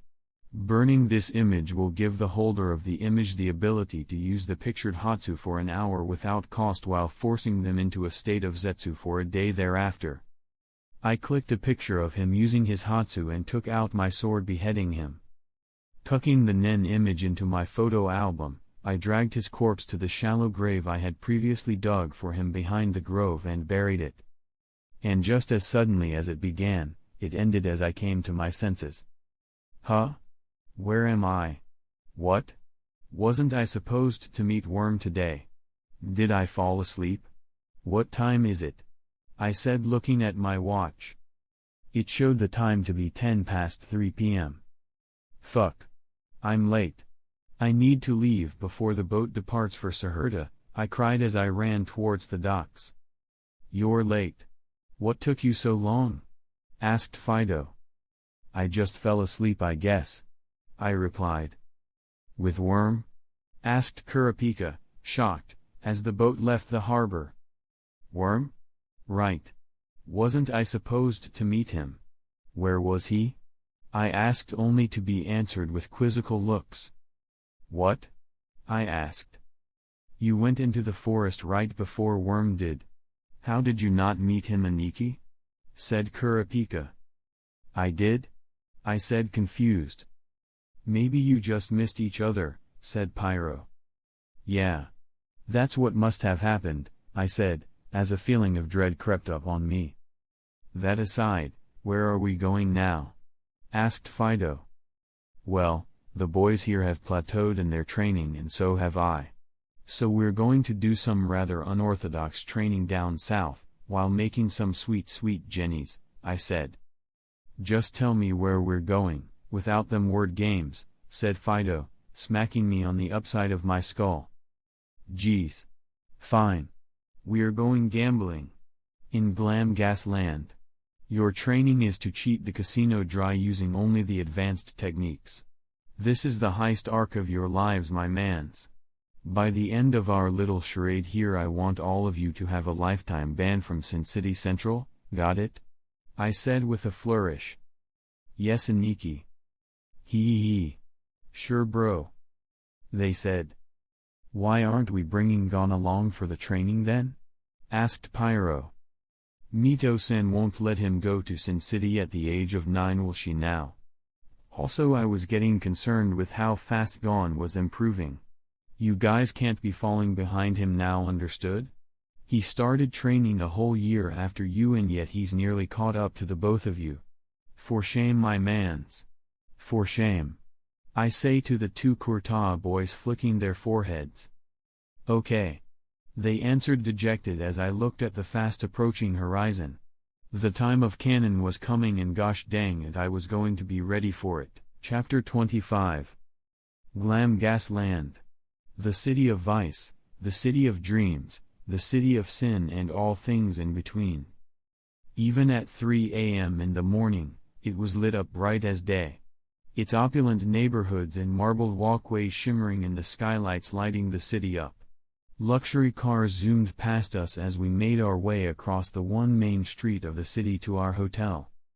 Hotels and casinos lined the street.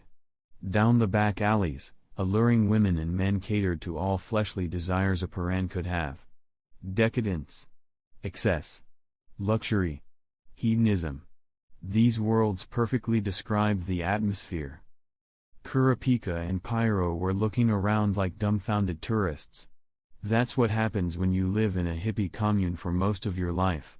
I'll need to make sure that they don't go overboard with the debauchery. After settling in, we left our hotel room and made for the Grand Pyramid Casino. Our first target. Alright. Training time. Pyro, you take the slot machines. Spread your nen within the machine and find out when the jackpot will be hit. Your goal is to get one jackpot by the end of the night, I said, and turned to Kurapika. Kurapika, you need to practice conjuration. Take the poker table. Here, I said, giving him a card with 10 million Jenny on it. Turn that into a 100 million by the end of the night. What about us? Asked Fido. Us? Well, I have a very special mission for us. And what is that? He asked. We clean out the casino. They have an underground arena. You fight. I bet. Remember, make it close. You gotta pump up those numbers against you. And don't accidentally awaken anyone's nen. I replied as I called over an attendant. Yes, sir. How may I be of service? He asked. Take us to the special games. The passcode is Tutankhamun, I said. I had found out about this last month from the Hunter's website. It was the first thing I did on the site. After all, money was running out fast. And I had a few more things left to buy. Namely, a way into the close cohorts of the Kakan royalty. A look of knowing flashed on his face as he gestured us to follow. Through a twisting, turning labyrinthine path he took us further and further underground until we came upon a giant wooden door. He pushed the giant door open, his lean muscles twitching out into buff nervy ones, as the door swung open. Techno music blared and a disco ball swirled up top on the ceiling as the crowds cheered at the sight of two men beating the ever-loving shit out of each other. On both ends of the arena, gamblers placed their bets on who would win at two desks set up by the entrances. Welcome to the Pharaoh's Colosseum. Read a scrolling text on the entrance. The chaperone pointed us towards empty seats as he turned around and left. We made our way to the seats and began to observe. Soon it would be go time, and that's a wrap, hunters. Another amazing Hunter x Hunter fanfic done. Shout out to the author. Love. Check them out. If you're new, like and sub to become a hunter. Officially. It helps a lot. Also check community tab. Actually post stuff. Not just endless sub begging like some bots, embarrassed smiley face emoji, except fanfic audiobook W8F. He's not included after applying to the cult for a bot check. Everyone else still counts. That's it. Peace. And love y'all. Headphone emoji, red heart emoji.